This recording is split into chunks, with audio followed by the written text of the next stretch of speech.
Hi, everybody. Tonight, we begin a long journey into a dark and cobbled past where secrets lurk in narrow alleyways and silence was often paid for in blood.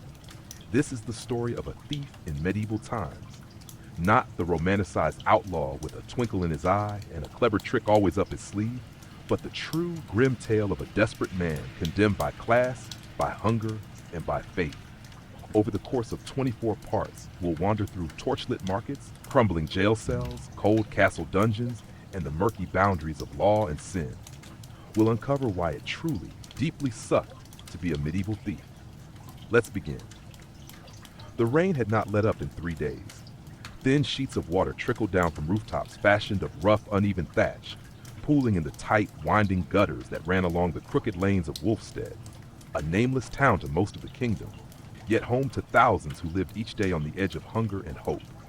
The air smelled of wet wood, moldy cloth, and something sour that lingered too long in the gutter. Beneath the eaves of the butcher's stall, huddled beneath a frayed cloak stiff with age and filth, crouched a man whose name few ever spoke anymore. They called him Hal, or Old Hal, though he was barely 30. In Wolfstead, years were a crueler clock. The lines around his eyes were carved by cold nights, and his teeth, what remained, were reminders of scuffles won and lost. Hal had been a thief since he was 12, not because he wished to be, but because, like so many others, he had no other choice. The church bell tolled once, dull, metallic like a warning. Hal flinched and reached inside his tunic where a hard crust of bread was hidden beneath his shirt. He'd taken it just before dawn, slipping it from a windowsill where it had been left to cool. One stale loaf, enough perhaps to last 2 days if rationed like gold. But the law didn't count hunger as justification. He chewed slowly, wincing as the hard edges scraped his gums. A dog barked in the distance. Hal pulled his cloak tighter. You see, to be a thief in these times wasn't to be cunning or brave or clever. It was to be desperate. It was to be dirty. It was to be hunted. The town's constable, Master Roderick, had already made his morning rounds, but Hal knew the man doubled back sometimes, was hoping to catch the poor off guard. Roderick wasn't cruel, at least not outwardly, but he was proud, and proud men enforced laws with a cold kind of zeal. Those caught thieving were paraded through the streets. First came the pillory, days with your head and hands locked in wooden stocks as children threw rotten fruit and stones. If you were lucky, that was all. If not, well, Hal had seen what they did to a boy who snatched a coin purse at the harvest fair last year. They nailed his ear to the post in the village square and gave him a choice, tear free or stay. The boy screamed for hours before someone cut him loose. The ear remained. Hal rubbed his own as if the memory alone could tear flesh. He hadn't always been a thief. His mother once spun wool for the Lord's manor, and Hal remembered a time, though faint, when bread was baked in their hearth rather than stolen from someone else's.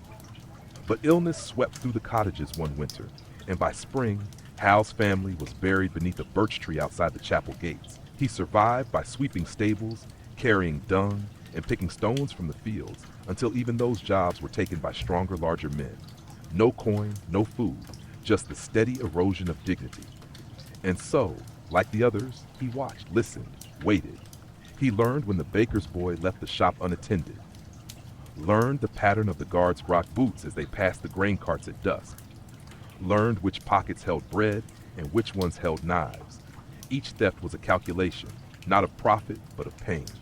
On this day, Hal's thoughts were interrupted by the shouts of a boy running down the lane.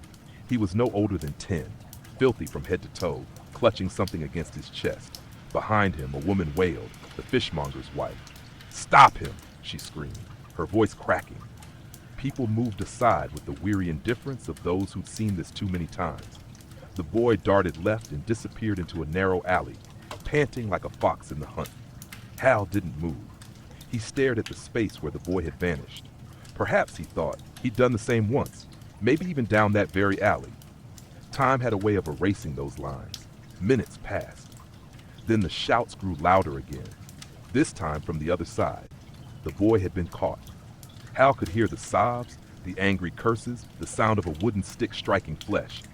He didn't go to see. He didn't need to. The world punished the poor for needing. That was all there was to it. As night came, Hal retreated toward the river. The banks were muddy, but the fog there offered cover.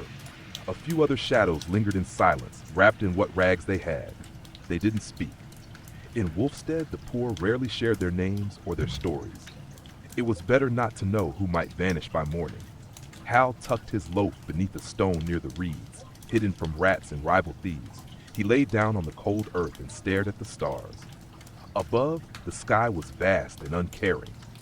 Hal wondered how many others lay on the ground just like him, beneath those same stars, dreaming of bread, of fire, of warmth that didn't come at the price of a broken bone or a bloodied lip. And he wondered, as he drifted into that half-sleep where memories danced with dreams, what justice meant in a world where only those with full bellies could afford to speak of it. Tomorrow would bring new hunger, new choices, new danger. But for now, there was only the quiet and the damp earth and the dark. The sound of footsteps in the mud was the first thing Hal heard before his eyes opened. They weren't hurried, just steady, deliberate. That told him it wasn't the guard. The guard's boots always landed with impatient weight. No, this was someone else, perhaps one of the others, looking for a crust of forgotten bread or a patch of dry earth. Hal opened his eyes slowly. The morning mist still lingered, curling around the river like smoke. His back ached from the damp ground, and his hands were numb. He blinked, adjusting to the gray light. A figure stood near the water's edge. Thin, wrapped in a cloak patched with mismatched cloth, a hood drawn low. Hal said nothing, but he watched. The figure reached down, drew something from the river, and tucked it into a pouch before slinking back into the fog. He'd seen her before. Magda. Younger than him by a few years, but hard in a way that defied age. They called her the Wren, not for her gentleness, but because she could vanish through gaps in the city walls, like a bird fleeing from a storm. Some said she'd once been part of a thieves' ring in the capital. Others claimed she was born in the gallows shadow and hadn't cried once when they hung her brother. Whatever the truth, Magda survived, and that was all that mattered. Hal sat up slowly, brushing dirt from his tunic. He reached beneath the rock for the crust he'd stashed, half expecting it to be gone, but there it was, untouched. He let out a breath of relief. One more day. He bit off a piece and chewed slowly, watching the sky grow lighter. The town would be stirring soon, and with it, the risks would rise. Today, he needed more than bread. He needed coin. His boots were worn through, his tunic threadbare, and the nights were growing colder. Without a blanket or a better cloak, he wouldn't last another month. He'd heard whispers of the gallows taking more men than usual this season. Not just thieves, but beggars too. The town wanted to be rid of the vermin, as the steward had called them. Hal knew what came next. The market was already alive when Hal approached the square. Farmers shouted prices over one another. Women argued over root vegetables, and the smith's apprentice wrestled a stubborn mule into place near the forge. The air was filled with the scent of wood smoke and manure and the faint, irresistible aroma of fresh bread. Hal moved with purpose, not too fast, not too slow. He blended, watching, waiting. He wasn't the only one. He saw two others in the crowd, young boys with thin shoulders and keen eyes, lingering near the pie cart. Hal knew them both, or at least he knew their kind. They'd give him a wide berth. He was older, and that meant something, even in the gutters. He made his way to the far side of the square, where the merchant stalls grew more crowded. It was here in the press of bodies and bustle that mistakes were made. A distracted hand, a loose purse string, a moment's lapse in attention. This was where food and coins slipped away unnoticed. Hal's fingers brushed a pocket, empty, too shallow. Another, a clink of something metal. He hesitated. No, too deep in the fold. He'd have to reach far, risky. Then he saw her, a noblewoman, well, at least by Wolfstead standards. Her cloak was clean, trimmed with red embroidery, and her gloves were made of soft suede. She was haggling over dried figs with a merchant, her coin purse hanging lightly from her belt, swinging with every gesture. Hal stepped closer, waited. One more moment. A distraction. An argument erupted 2 stalls down. A man cursed, a crate of apples spilled. The crowd shifted. Hal moved. Fast, sure, practiced. His hand closed around the purse just as someone else moved behind him. A shove, a footstep, a hand on his shoulder. "Thief!" someone shouted. Panic surged through him. Hal ducked, spinning away from the grasp. The crowd parted in confusion. He heard the constable's voice bark from across the square. "Halt! In the name of the king!" Hal ran. He darted between stalls, knocked over a basket of eggs, leapt across a fish cart. Someone grabbed his cloak. He wriggled free. His lungs burned. He cut down an alley, then another, his mind racing faster than his feet. He didn't look back. By the time he reached the edge of town, the sounds of pursuit had faded. Hal collapsed behind an old stone wall, gasping for air. His hands trembled as he looked down at the pouch still clutching his palm. It jingled. He opened it slowly. 3 silver pieces. Enough to buy a blanket, maybe even a pair of second-hand boots. He didn't smile. That night, as Hal sat beneath the ruins of an abandoned mill just beyond the eastern fields, he studied the silver in the firelight. Each coin bore the worn face of the old king, his gaze forever fixed in stony indifference. Hal turned one over in his fingers. He knew he'd come close today, too close. The constable wouldn't forget his face now, and Wolfstead wasn't big enough to hide forever. Still, he would return. He had to. There was no other path. He wondered, as he watched the flames flicker, whether those coins had once sat in a chest of gold, guarded by stone walls and men in plate armor, whether they had passed through 100 hands before reaching his, and whether anyone along the way had ever had to risk a broken skull to hold them. Probably not. That was the thing about being a thief. It wasn't just about stealing bread or coin. It was about stealing life from the very edge of death, every single day. The morning came with no mercy. A thin frost had settled over the grass by the time Hal stirred from beneath his threadbare cloak. The blanket he'd bought the night before, a woolen thing full of holes and old soot, had helped, but not enough to keep the chill from sinking into his bones. He sat up, bones creaking, and stared at the fading stars. Somewhere in the distance, a rooster called out like a final warning. The town was waking, and with it, the dangers would return. The silver coins were still hidden beneath a rock by the mill's foundation, wrapped in a scrap of leather. Hal didn't carry them on him. Too risky. If he were caught, they'd not only be taken, they'd be a death sentence. He reached for one now, pocketed it, and left the rest. Just one. Enough to buy a few days of food if he bargained well. The road to Wolfstead was damp and quiet. Crows wheeled overhead, their cries sharp in the cold air. Hal walked with his head low, the collar of his tunic turned up to hide his face. He could already feel eyes on him, even if none were there yet. After yesterday's escape, he didn't know how long he could safely return to the market. But hunger didn't wait for wounds to heal or threats to vanish. At the southern gate, the guards were already bored, nursing cups of watered ale and watching the muddy road with glazed disinterest. Hal passed them with a nod, pretending to be just another day laborer returning from the fields. One of the guards squinted at him but said nothing. Hal didn't breathe until the gate was behind him. He made his way toward the baker's shop, knowing he'd have to be careful. The constable's men would be sniffing around, looking for anyone with too much silver and too few explanations. As he neared the square, the first thing he saw was the post and the boy. It wasn't the same child from before. This one was older, 12, maybe 13, but he'd been caught just the same. His wrists were tied to the upright post, his back bare and striped with fresh lashes. A small crowd lingered nearby, silent, some with expressions of disgust, others with pity. A few watched with the sick interest reserved for tragedy that isn't theirs. Hal stopped. The constable stood nearby, arms crossed, face stern. "Let it be known," he said loudly, "that theft will not be tolerated in Wolfstead, not by man, woman, or child." He turned to the crowd. "Mercy makes criminals bold. If we turn our faces from justice, we become a town of thieves." Hal stepped back into an alley, his heart hammering. The boy didn't cry. He just hung there, limp, his head bowed. 2 days, someone whispered near Hal. "He stole a chicken. 2 days on the post. No food, no water." Hal looked away. He couldn't save the boy. He couldn't even save himself. The baker's stall was quieter than usual, and Hal moved quickly. He bought a small loaf, a dense, dark rye, and a wedge of hard cheese. The baker didn't ask questions. His eyes flicked to Hal's worn boots and then to the silver coin, but he took it without comment. Hal left quickly. He turned down a narrow side street, then another, winding his way through Wolfstead's tangle of alleys and hidden lanes. He didn't go straight back to the mill. That would be too easy, too obvious. He looped around the fish docks, past the tanner's yard, and only when the sun was nearly at its peak did he finally slip back into the quiet of the countryside.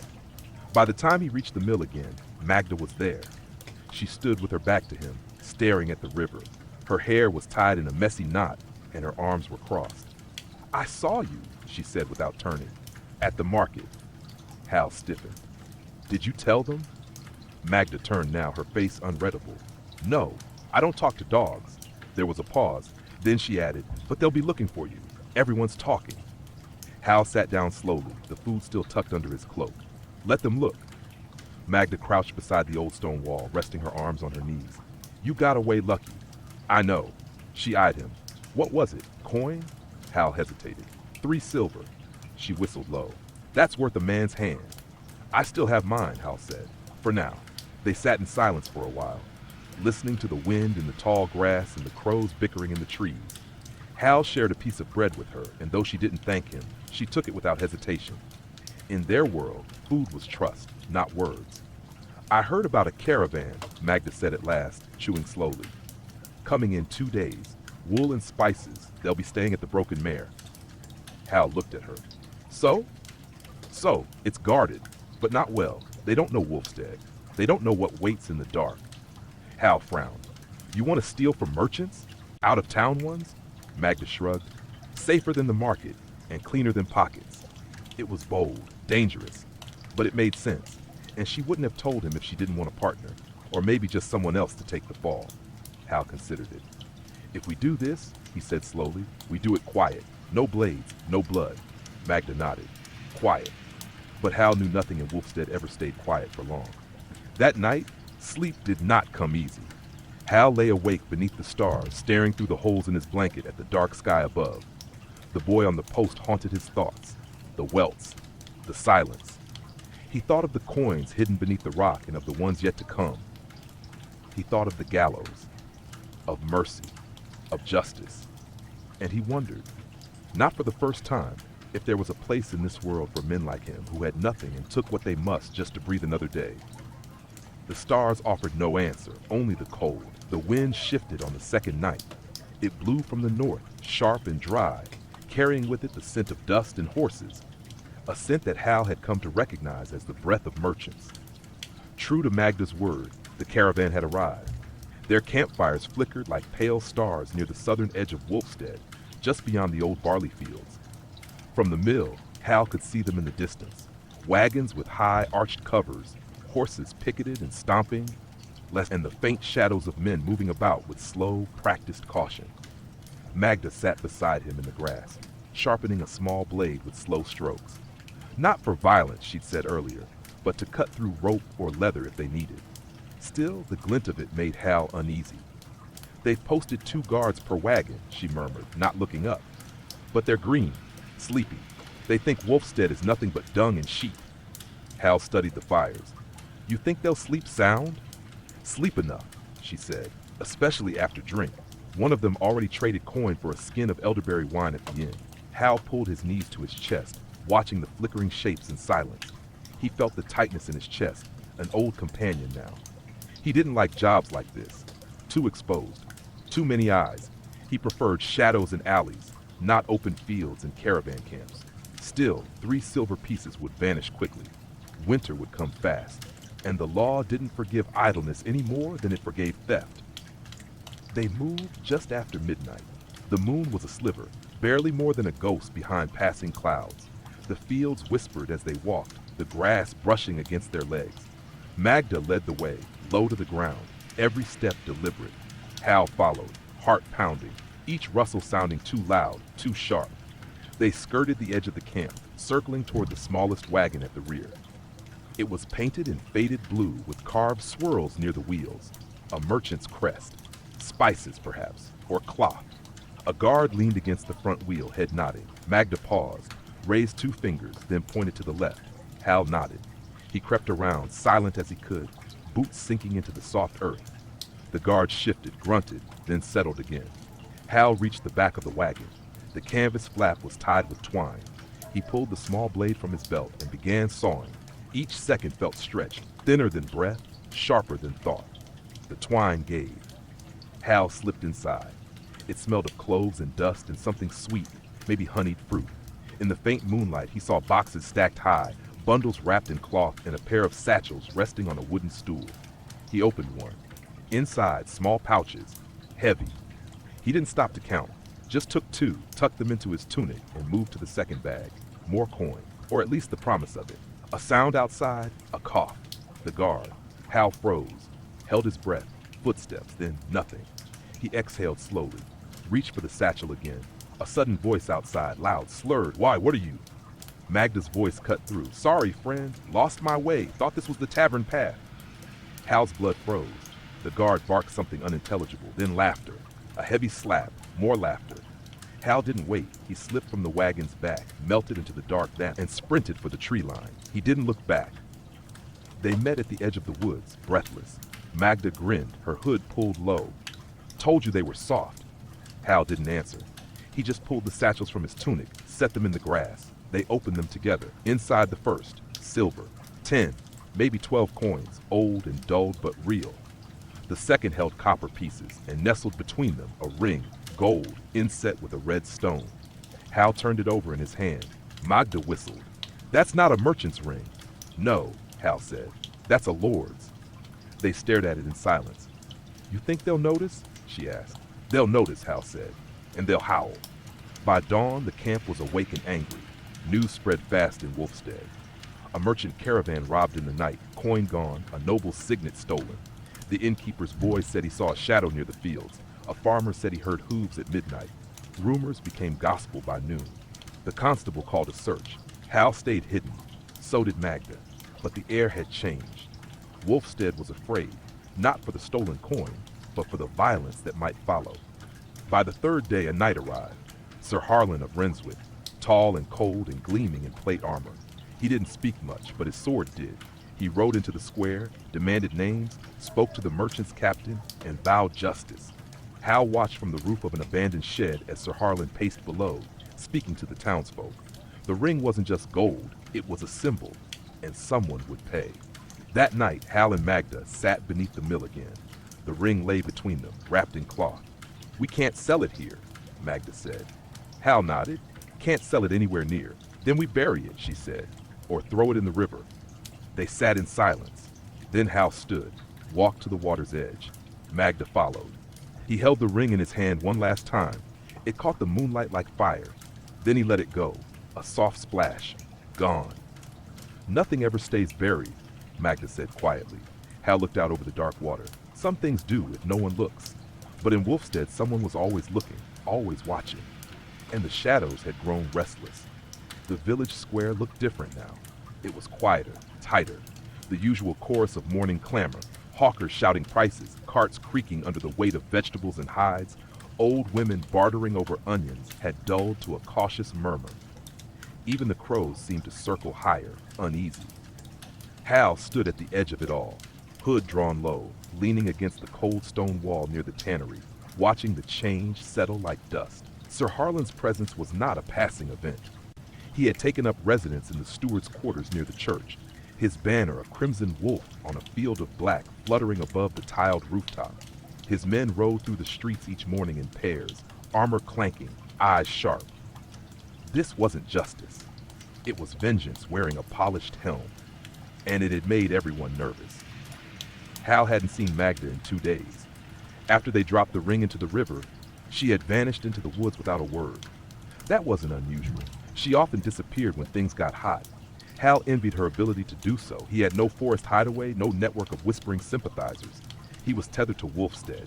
The dirt, the cold, the silent war of every day. Still, her absence gnawed at him. Not because he needed her, but because it meant he was alone again. Truly, completely alone. And in Wolfstead, solitude was dangerous. That afternoon, a boy was dragged into the square. He couldn't have been older than 16. Pale, thin, with a mop of dark hair that covered his eyes. 2 of Sir Harlan's men hauled him forward, iron grips on either arm. The lad stumbled, crying out, blood staining his cheek. The townsfolk gathered slowly, cautiously. The constable stood beside the knight. Harlan's face was unreadable, carved from cold stone. "This boy," the knight said, his voice carrying without effort was found in possession of a silver coin stamped with the mark of House Renswick. A murmur rippled through the crowd. Hal's breath caught. A coin? Not the ring, but close enough. One of the stolen pieces, perhaps fallen or sold. He claims he found it, Harlan continued, yet he cannot say where, nor explain why he hid it beneath the floor of the stable where he sleeps. The boy tried to speak, but a mailed hand struck him across the mouth. No lies, the knight said. Wolfstead harbors thieves. I will have them. Hal's stomach churned. This boy who had likely never seen the inside of a merchant's wagon, was going to die, and there was nothing anyone could do. The sentence came quickly. 3 days in the stocks, then exile. If he survived the first, the second would surely finish him. The townspeople watched, silent. The knight turned and left without another word, his cloak swirling behind him. The boy was dragged to the post. His arms lashed, his head bowed. Hal stood there long after the square had emptied. He watched as the boy whimpered in pain, flies beginning to settle on the crusted blood around his mouth. He remembered the ring, the splash in the river. Was this the price? He turned and left without a word. That night, the dreams returned. He dreamed of rope, of cold wind against his neck, of empty eyes watching from the crowd. He dreamed of his mother reaching out to him, her hands brittle as winter twigs. And he dreamed of the boy, his mouth sewn shut, his hands bound, sinking beneath black water without a sound. Hal woke before dawn, gasping. He found Magda near the river. She was crouched by the stones, her cloak damp with dew, staring at the current. I wondered if you'd come, she said without looking at him. Hal sat beside her. They caught a boy, he said. I know. He didn't do anything. No, she agreed. He just got unlucky. They watched the water flow past. You think they'll stop now? He asked. Magda's laugh was bitter. No, they've only just begun. She reached into her satchel and pulled out a loaf of flatbread, tore it in half, and handed him a piece. It was dry, a little stale, but he accepted it all the same. They ate in silence. I've been thinking, she said after a while, brushing crumbs from her lap. We need to leave. Hal didn't answer. There's no place for us here anymore. Not with knights sniffing the air and fools getting dragged into stocks over a single coin. He chewed slowly, swallowed. Where would we go? South, she said, toward the coast. There's ports. Work, maybe. Bigger crowds. Easier to disappear. He stared at the horizon. I don't have enough coin for that. We'll make it, she said. How? Magda looked at him then, and for the first time in a long while, there was fear behind her eyes. There's one more job, she said. Hal's chest tightened. He knew what that meant. Tell me, he said quietly. She hesitated. There's a merchant, she began. Local, rich, lives in the upper quarter near the chapel. He's got a safe box, gold, documents, wears rings on every finger and drinks wine sweeter than blood. Hal said nothing. I've been watching him. He leaves each morning, alone, no guards, just a cane. He walks down to the river to pray. She paused. His house is empty for nearly an hour. Hal leaned forward, staring at the grass. This is different, he said. This isn't a wagon in the dark. No, she agreed. It's not. It's dangerous. It's the only way out. They sat there as the river whispered. In the distance, the village bell tolled.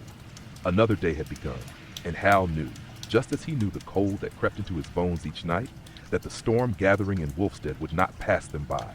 It would take them one way or another, either in chains or in fire. The merchant's house stood at the end of the lane called God Shallow.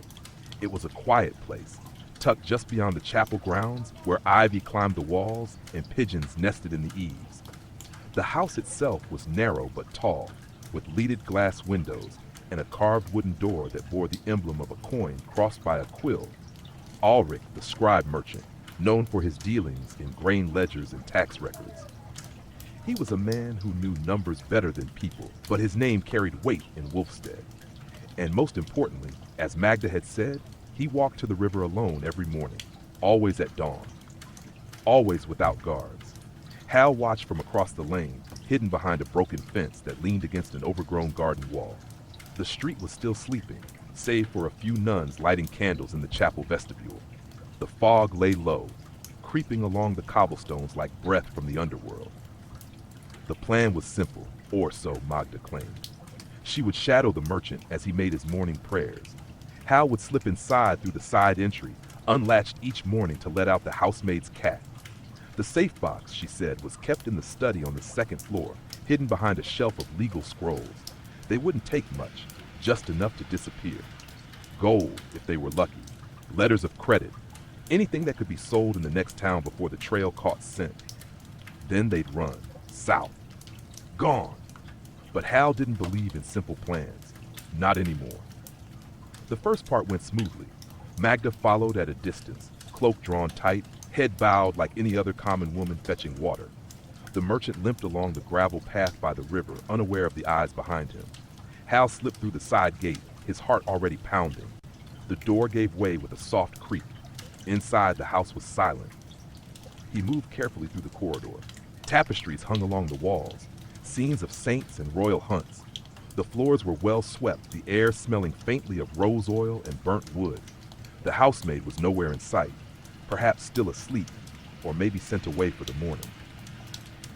Upstairs, he found a study. The room was heavy with books. Dust motes danced in the light, filtering through the slatted shutters. A large desk sat near the window, and behind it, shelves stacked high with scrolls and ledgers. Hal scanned the room quickly, then moved to the left wall where a shelf bore an odd gap. One scroll leaned outward at an angle. He pulled it aside.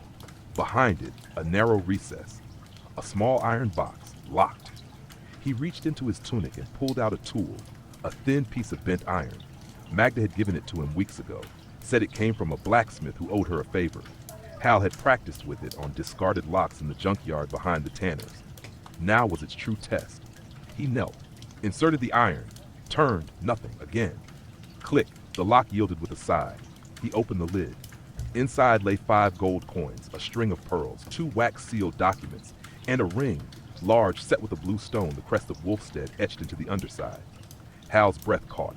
Not just wealth, authority. That ring could open gates, sign documents, command fear. He hesitated. Then the floor creaked, not beneath him, outside. A voice called, distant but growing closer. The maid. Hal moved quickly. He took the gold, left the ring, hesitated over the papers, then took one, just one, and tucked it inside his cloak. He replaced the scroll, shut the box, and rose. Footsteps echoed on the stair. Too fast. He ducked behind the door just as it swung open. The maid entered, humming to herself, balancing a tray with tea and bread. She set it on the desk, paused, sniffed the air. Hal held his breath. The girl turned, looked around, then shrugged. She left the room without noticing him, the door swinging shut behind her. Hal waited 5 heartbeats more, then slipped out. Down the stairs, through the corridor, past the cat now watching him with curious eyes, out the door, and gone. Magda met him at the mill 2 hours later. He handed her the pouch of gold. She waited, nodded. "What's this?" she asked, pulling out the folded document. "Didn't read it," Hal said. "Looked important." She opened it. Her eyes widened. "It's a deed," she whispered. "To a warehouse on the riverfront. Ulrich owns it. Probably uses it for storage. This is worth more than coin." Hal looked at her. "Can we sell it?" "Not here," she said. "But in the next town, maybe. Maybe even trade it for passage."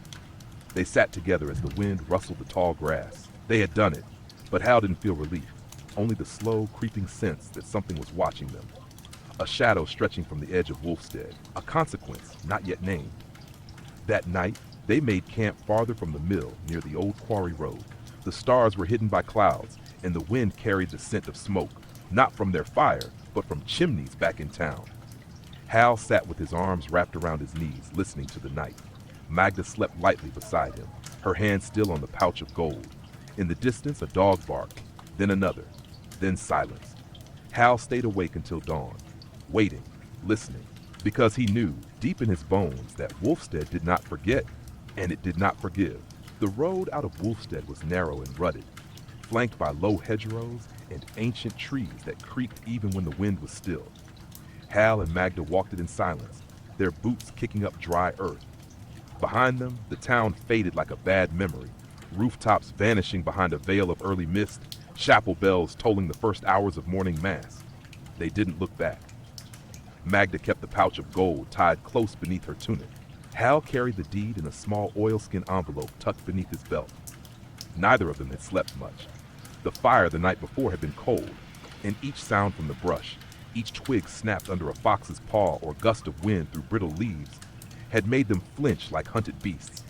But now they were on the move, away from the night, away from the stocks, away, maybe, from the gallows. They passed a group of pilgrims before noon, 6 men and women, barefoot and sunburned, murmuring prayers as they trudged northward.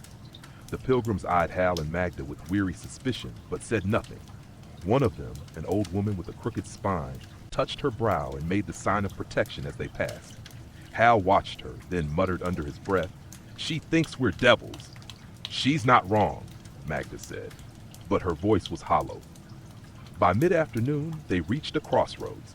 One path led to Marrowbridge, a larger town with high walls, a bustling port, and a dozen constables who asked too many questions. The other veered southeast toward a nameless village, little more than a fishing post where the river grew fat and slow before spilling into the sea. They stood there a while. "Marrowbridge has ships," Magda said, "and coin. We could sell the deed, book passage." "Marrowbridge also has gallows," Hal replied, "and wanted boards." She didn't argue. They turned southeast. That night, they reached the village, if it could be called that. A cluster of low huts along the banks, where men mended nets and children chased chickens across muddy yards. Smoke rose from peat fires, thick and clinging. A small inn stood near the water, its crooked sign depicting a fish with a crown. The innkeeper was a tall, silent man with eyes like wet stone. He watched them too long before offering a room and stew for 2 coins. They paid, no questions asked. The room was damp, but it had a bed. A single straw mattress stuffed into a corner, a window with no shutters, and a rough wool blanket that smelled of salt and age. Magda dropped her satchel with a groan and fell onto the bed. Hal stood at the window, staring out. "You think he'll follow?" he asked. She didn't answer, so he added, "The night." Magda rolled over. "Not this far. He's a dog, not a wolf. He follows scent until it fades. And we're miles out now." Hal nodded, but the knot in his chest remained. They stayed in the village for 3 days. The weather turned. Rain came down in long gray sheets that turned the earth to soup and made the river rise. Hal kept to the inn, watching the comings and goings of the fishermen. Magda ventured farther, asking quiet questions, finding out who traded what and where. On the 2nd day, she returned with news. "There's a scribe in Braddon's Hollow," she said, shaking water from her cloak. "He handles documents, quietly, no questions." Hal looked up. "How far?" 2 days' walk, northeast." He sighed. "More walking," she smirked. "That's the price of living." This time they took the woods. The path was thick with ferns and fallen branches, and the rain made everything slick. Hal slipped more than once, cursing under his breath. Magda led, her steps steady, her eyes sharp. She moved through trees like she belonged to them. By midday, they stopped to rest beneath a grove of pines. The sky had cleared briefly, and sunlight dappled the ground in patches. Hal pulled the deed from his belt, smoothed it flat. "You think it's real?" he asked. Magda nodded. "Seal's unbroken. Signature's clean. Ulrich probably never thought anyone would touch it." Hal traced the ink with a finger. "A warehouse," he said, "by the river." "A place with walls," Magda added, "and a door we'd have the right to open." It sounded like a dream, like a lie told by a child too young to know the weight of hunger. But dreams were all they had. So Hal folded the paper again, and they walked on. That night, the forest grew strange. The wind whispered names that didn't belong to the living. Owls watched with unblinking eyes. At one point, they passed a ring of stones, old, moss-covered, and humming with silence. Neither of them spoke. They didn't light a fire. They slept back to back, blades within reach, ears straining for the crunch of a footstep or the snap of a twig. Nothing came. But Hal dreamed of the merchant's study, of the iron box. He dreamed of the ring he left behind, its blue stone glinting in torchlight. A voice whispered to him in the dark, "You took the wrong thing." By the 4th day, Braddon's Hollow came into view. A small market town with stone walls and slate roofs. It hugged the river bend like a sleeping hound. Boats bobbed at the docks.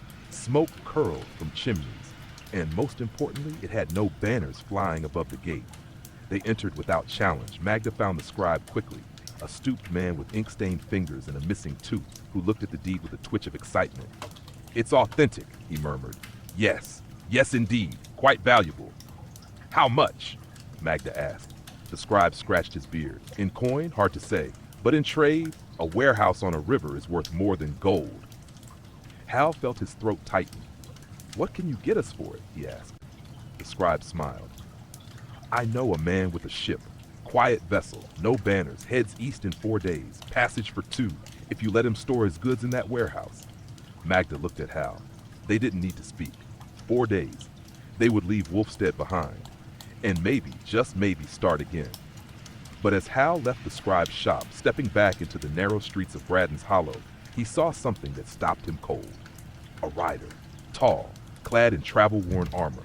A crimson wolf painted on his shield. Sir Harlan had come, and this time he wasn't alone. Hal stepped back into the shadows of a narrow alley, heart pounding so hard he could hear it echo in his ears. The rider trotted slowly down the main lane of Braddon's Hollow, the hooves of his horse clicking against the cobblestones. Behind him came 3 more men, cloaked in chainmail and grime. Their banners were furled, but Hal didn't need to see them. The crimson wolf on the lead rider's shield had spoken louder than any flag. Sir Harlan. Somehow, impossibly, the knight had followed. Magda emerged from the scribe's shop a moment later, tucking a folded slip of parchment into her belt. She saw Hal at once, saw the look on his face, and froze. Don't move, Hal mouthed. He pointed behind her, and she turned. Just slightly, just enough. The blood drained from her face. They ducked together into the alley, pressing against damp stone as the knights passed just beyond. No one in the street cried out. Braddon's Hollow was no stranger to armed men, but there was a certain silence that followed Harlan's party. It was the quiet of sharp eyes and quiet questions. Hal waited until the clatter of hooves had faded before breathing again. He shouldn't be here, Magda whispered. He is, Hal replied, and he'll find us. Magda swore beneath her breath, low and vicious. We need to move, now. They didn't return to the scribe. They didn't return to the inn where they'd left their packs. Hal didn't even glance back at the alley as they crossed the river by the footbridge and slipped into the outer slums on the far side of town. Here, the houses were built of rotted wood and leaning stone. Children with muddy faces watched from windows. Stray dogs barked half-heartedly at strangers. This was where the lost went to vanish. And that was exactly what they needed. They found shelter in an abandoned cooper's shop, barrels overturned, roof half collapsed, but dry enough to hide them through the night. Magda stuffed a rag into a broken window to block the draft. Hal settled into the shadows, every sense straining for noise beyond the door. But nothing came. Not yet. By morning, word had spread. The knights had questioned the guards at the gate, visited the inn, spoken to the traders by the docks. No arrests had been made, but people were talking. The couple from the inn, the girl with the gray cloak, the man with tired eyes and worn boots. They would not remain unnamed much longer. Hal and Magda debated their options. 4 days, she said. The ship won't sail until then. We won't last 4 days, Hal said. Not with him here. They sat in silence, crouched between broken barrels, the sunlight falling in dusty beams through holes in the roof. Then Magda spoke. There's a monastery, a half-day north, near the marshland, run by the Order of St. Breville, Hal frowned. Monks? They take in travelers, refugees, sometimes fugitives. He looked at her. You've used them before. She didn't answer, just stared at the floor. Would they help us? If we tell them the truth, she said. Maybe. If we give them coin? Probably. Hal nodded slowly. It wasn't a promise, but it was something. They left at dusk. Traveling at night was dangerous, but staying was worse. They crossed the river under cover of fog, paying a silent fisherman with one of the gold coins to row them across. He didn't ask questions. He didn't look at them. He only held out his hand and rowed. The marshlands began where the trees grew sparse and the ground grew soft. Tall reeds swayed in the breeze, whispering secrets in the dark. The path was little more than a raised line of stones through the mud, half swallowed by time and neglect. The moon hung low, casting silver light across pools of water that reflected nothing but coldness. Magda walked ahead, torch in hand. Hal followed, every step careful. They heard owls and frogs and something else, soft hoofbeats far behind them, muffled by the marsh. They quickened their pace. By midnight, the monastery came into view. It was small, no towering steeple, no ornate stonework, just a square of thick walls, a wooden gate, and the warm glow of firelight from narrow windows. Magda stepped forward and struck the door 3 times with the iron knocker. They waited. Then came the sound of bolts drawn back. The door creaked open to reveal a short, bearded monk in a robe the color of dust. He looked at them without surprise. "You've come far," he said softly. Hal nodded. "We need shelter and peace," Magda added. The monk stepped aside. "Then come in." Inside, the monastery was quiet. Candles lined the walls, casting trembling shadows. Other monks passed silently, their eyes kind but unreadable. They were given bread and broth, a place to sleep in the cellar chapel, where stone met stone in cold perfection. Hal didn't remember lying down. He only remembered darkness, and then a dream.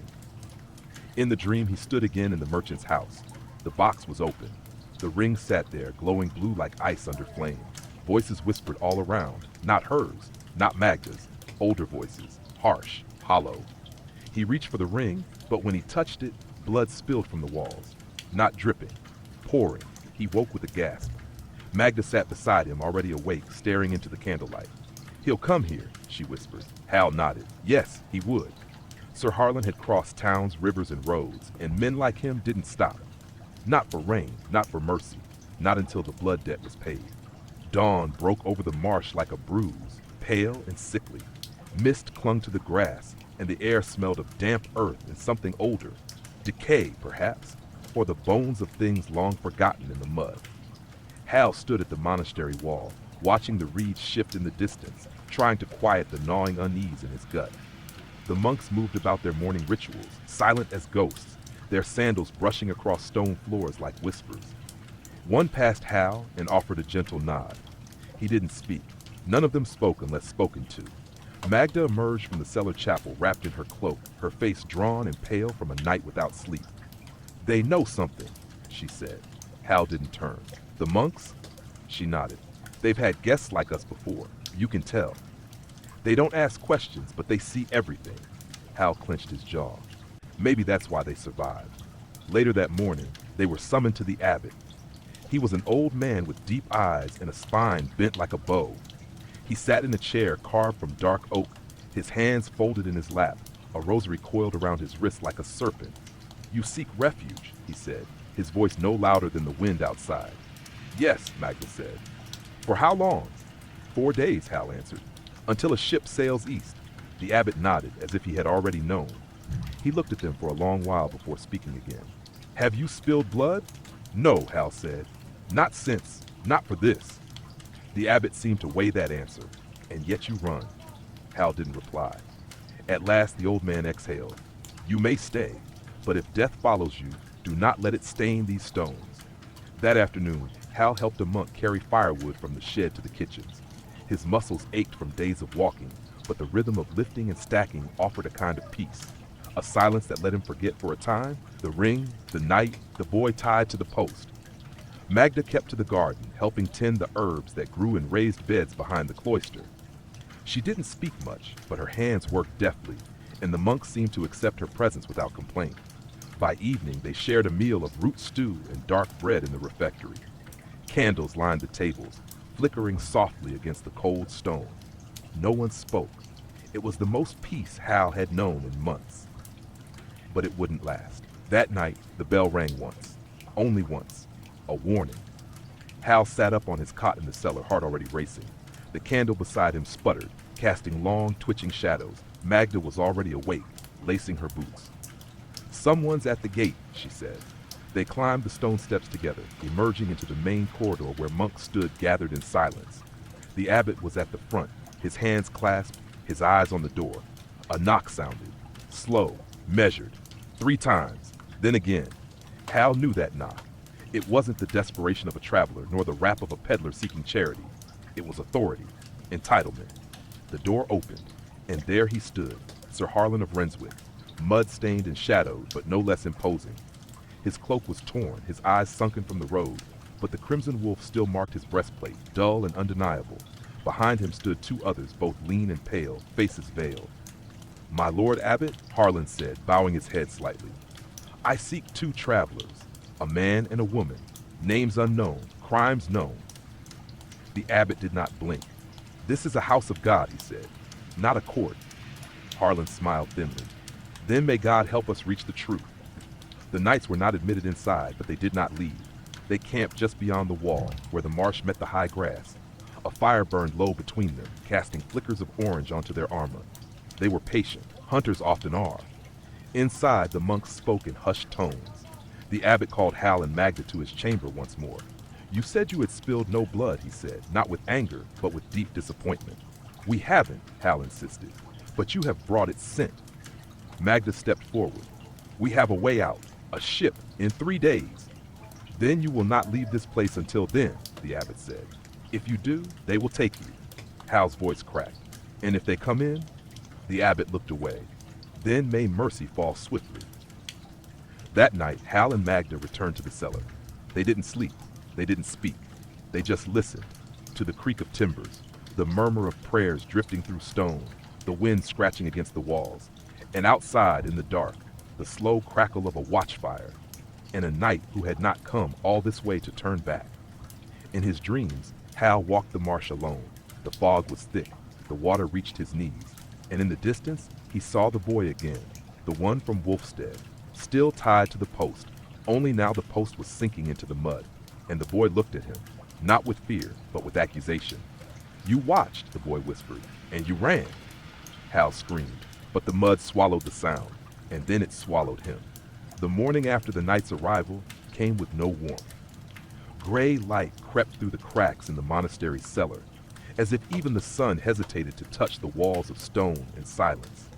Hal sat on the edge of the cot, hunched forward, elbows on knees, staring at the floor as if he could fall through it.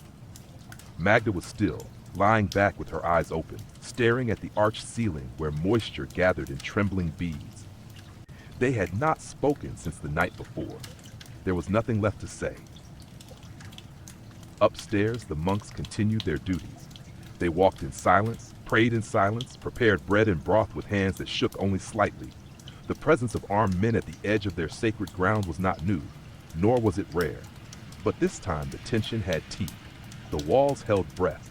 The air was heavy with unspoken knowledge. The abbot summoned them once more. He did not speak at first. He poured tea into 3 simple clay cups. The steam curled between them like a veil. "Sir Harlan has demanded entry," the abbot said finally. "He claims divine authority." "He doesn't have it," Magda replied, "and he knows it." "He has a sword," the abbot said. "That often outweighs truth." Hal's throat was dry. "Will you give us up?" The abbot looked at him for a long, weighty moment. "I will give no one to violence, not while breath remains in me." A pause. "But I cannot hold him forever." They returned to the garden behind the monastery. It was quiet there, protected by high walls and thickets of thorn. The herbs Magda had helped tend still stood, even as the weather began to shift. Autumn crept at the edges now, leaves yellowing, soil colder beneath the fingers. Magda crouched beside a patch of sage and brushed the tips gently. "I don't want to run anymore," she whispered. Hal knelt beside her. "Then don't." She shook her head. "That's not how this ends. You know that." He didn't answer, because she was right. That afternoon, a novice brought them food, 2 bowls of thick stew, dark and steaming. As he set them down, his eyes lingered on Hal. "I saw him," the boy said softly. "The knight, he sharpened his blade this morning, outside the chapel." Hal stared at the bowl. "Did he say anything?" The boy nodded. "He said justice walks faster than liars." Then he left. As evening fell, the tension snapped. It began with a knock, sharp, loud, and rhythmic. Not at the main door, at the chapel itself. The monks gathered quickly. The abbot stood at the altar, candlelight trembling against his lined face. Hal and Magda waited near the side wall, cloaked in shadows. The chapel door opened. Sir Harlan entered alone. He removed his helm and placed it beneath one arm. His hair was damp with mist, his face thinner than Hal remembered. But his eyes had not changed. Cold, focused, merciless. "This is sanctuary," the abbot said. "I seek only words," Harlan replied. The abbot stepped aside. Harlan's boots echoed against the stone as he walked down the aisle. He stopped before the altar, looked at the crucifix above, and sighed. Then he turned to them. "Hal of Wolfstead," he said. The name struck like a bell. The monks stirred. Even the candles seemed to flicker harder.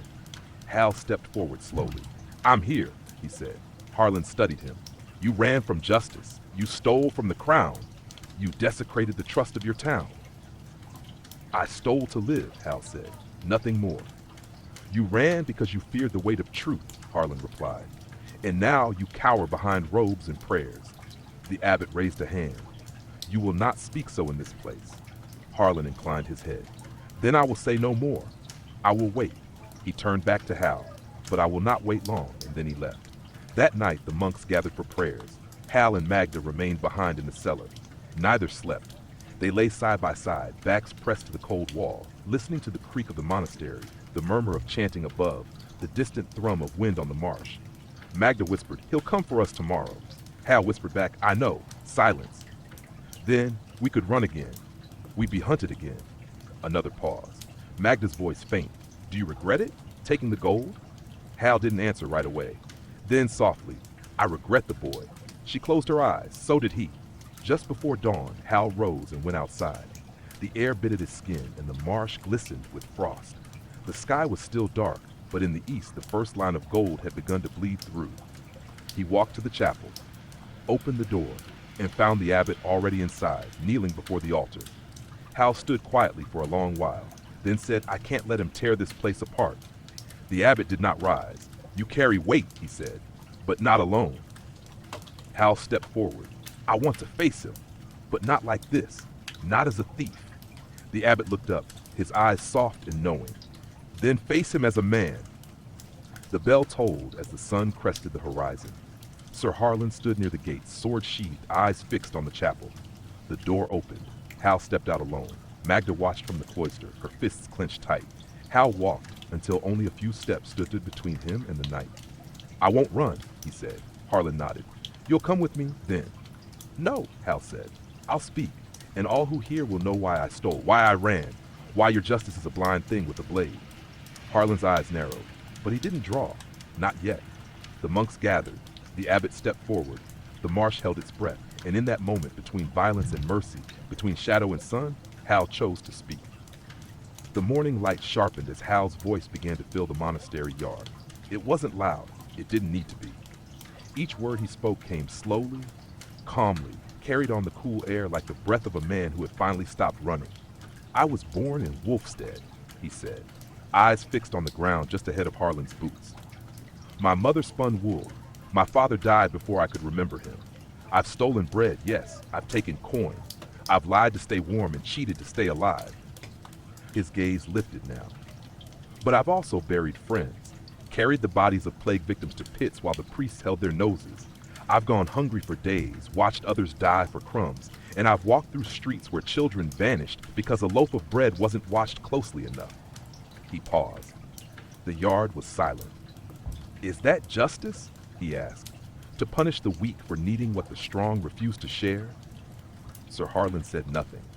His eyes did not waver, but something shifted in his stance, an infinitesimal tilt of his weight, like a man preparing for weather that had changed without warning. Around them, the monks watched. The novice who had brought food the day before stood near the chapel door, clutching his robe.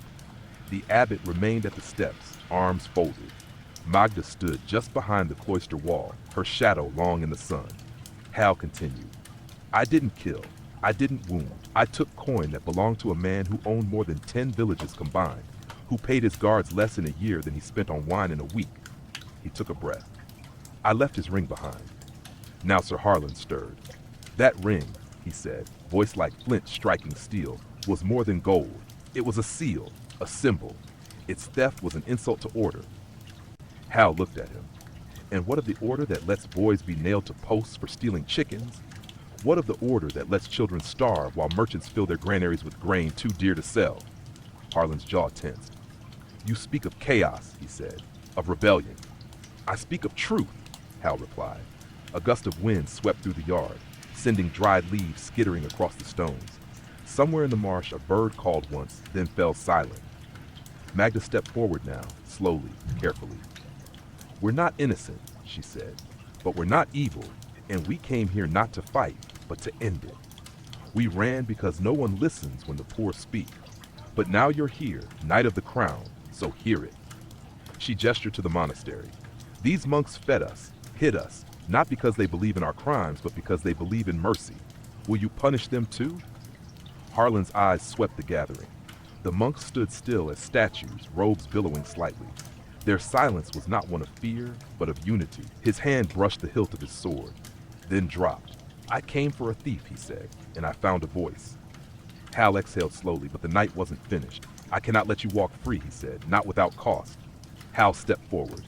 Then take me. Alone. Let her go. No, Magda said instantly. We did this together. The knight turned to the abbot. You give them sanctuary, but you cannot shield them forever. If I return without them, others will come. Less patient, less merciful. The abbot's voice was soft. Then what would you have, Sir Harlan? The knight looked long at Hal, then at Magda, then at the marsh. He spoke slowly. Leave. Today. Go east. Do not return to Wolfstead, nor Braddon's Hollow. You vanish, and your names vanish with you. Magda's breath caught. And the crimes? Forgotten, he said. Not forgiven, but not pursued. Why? Hal asked. Why now? Harlan stared at him. Because you stood in sunlight and told the truth, he said, and because the world is heavier than I thought. He turned and walked away. No flourish, no decree, just the steady tread of a man whose sword remained sheathed. By midday, he and his men were gone. Hal sat beside the herb garden as the monks prepared their midday meal. The tension had lifted, but a strange weight remained, a silence not of fear, but of aftermath. Magda joined him, sitting cross-legged, her fingers tracing the grooves in the stone bench.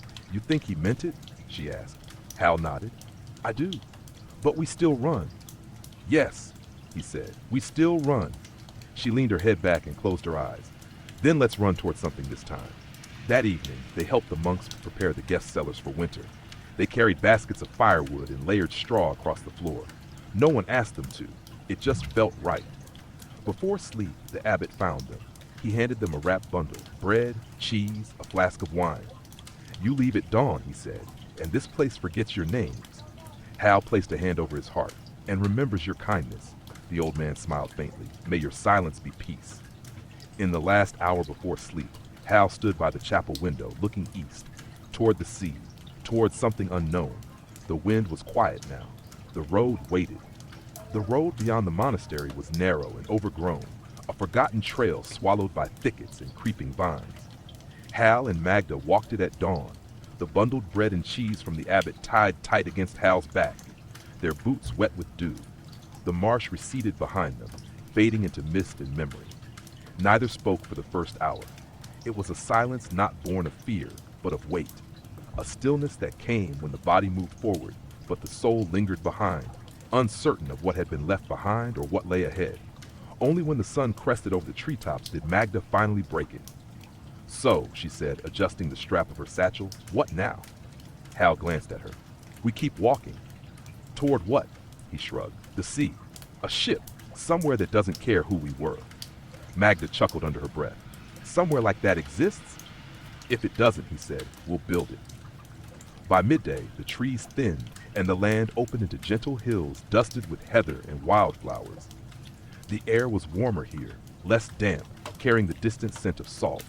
They stopped to rest near a crumbling stone marker, its face worn smooth by centuries, and shared the last of the bread. A pair of crowhose watched from a tree above, silent and still, as if judging whether these two were worth following. Magda wiped crumbs from her lap and leaned back on her elbows. You ever been to the coast? Hal shook his head. Never left the counties until now. I went once, she said. As a girl. My father took me when he still cared to pretend we were a family. I remember the gulls and the sound of waves, but mostly I remember the cold. Everything worth reaching starts with cold, Hal murmured. She looked at him.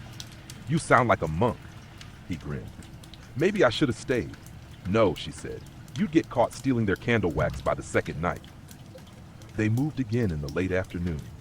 The road wound through a small glade where deer trails crisscrossed the path, and old tree stumps bore the marks of long-abandoned axes.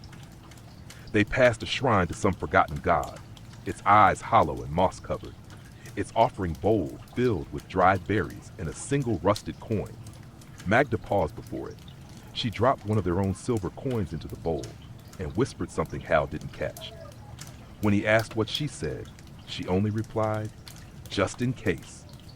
As night fell, they reached a village, smaller than Braddon's Hollow, larger than the fishing hamlet they'd passed before. It had a tavern with a lantern above the door, a smithy that still glowed with coals, and a well in the center of the square where women gathered with buckets and tired eyes. They approached slowly. People turned to watch them, not with hostility, but with the cautious curiosity reserved for travelers in a world where wandering often meant running. Magda took the lead, as she always did. She approached the innkeeper, a gray-bearded man with a scar down one cheek, and offered him a coin. 2 beds, she said. 1 night. He nodded without a word and led them up the narrow stairs to a room with straw mattresses and shuttered windows. As the door closed behind him, Hal sat heavily on the edge of one bed, rubbing his eyes. Magda stood by the window, lifting the shutter just enough to see the stars.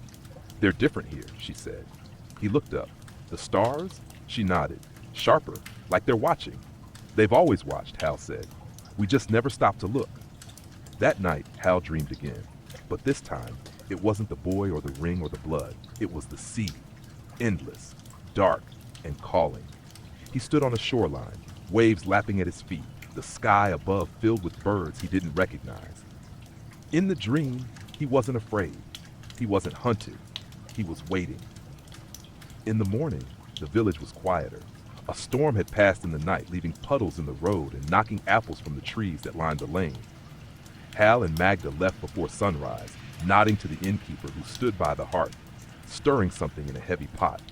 They didn't ask directions. They didn't need to. The road sloped downward now. The air smelled more strongly of salt. They followed a stream that widened into a river, then narrowed again as it neared the mouth of the bay. And just past the final hill, they saw it. The sea. It wasn't grand or golden. The waves were muddy, the shore scattered with seaweed and broken shells. The sky was overcast, and gulls wheeled above the docks, crying out like children lost.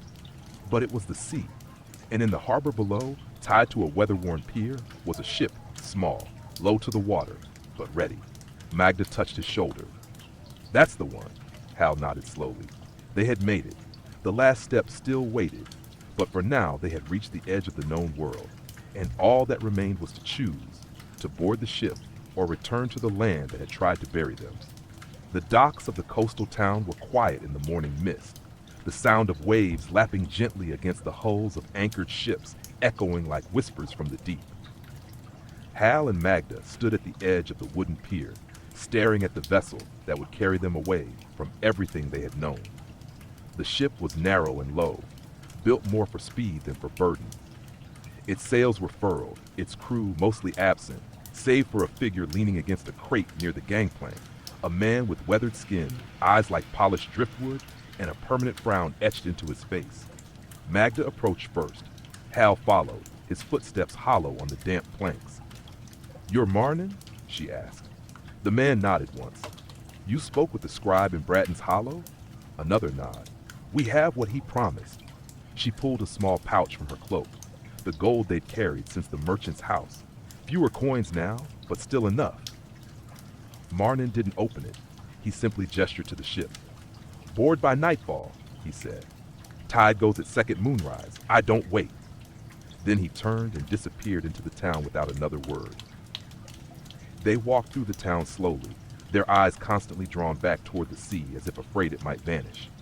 The streets were cobbled but uneven, flanked by crooked buildings with salt-worn shutters and faded paint.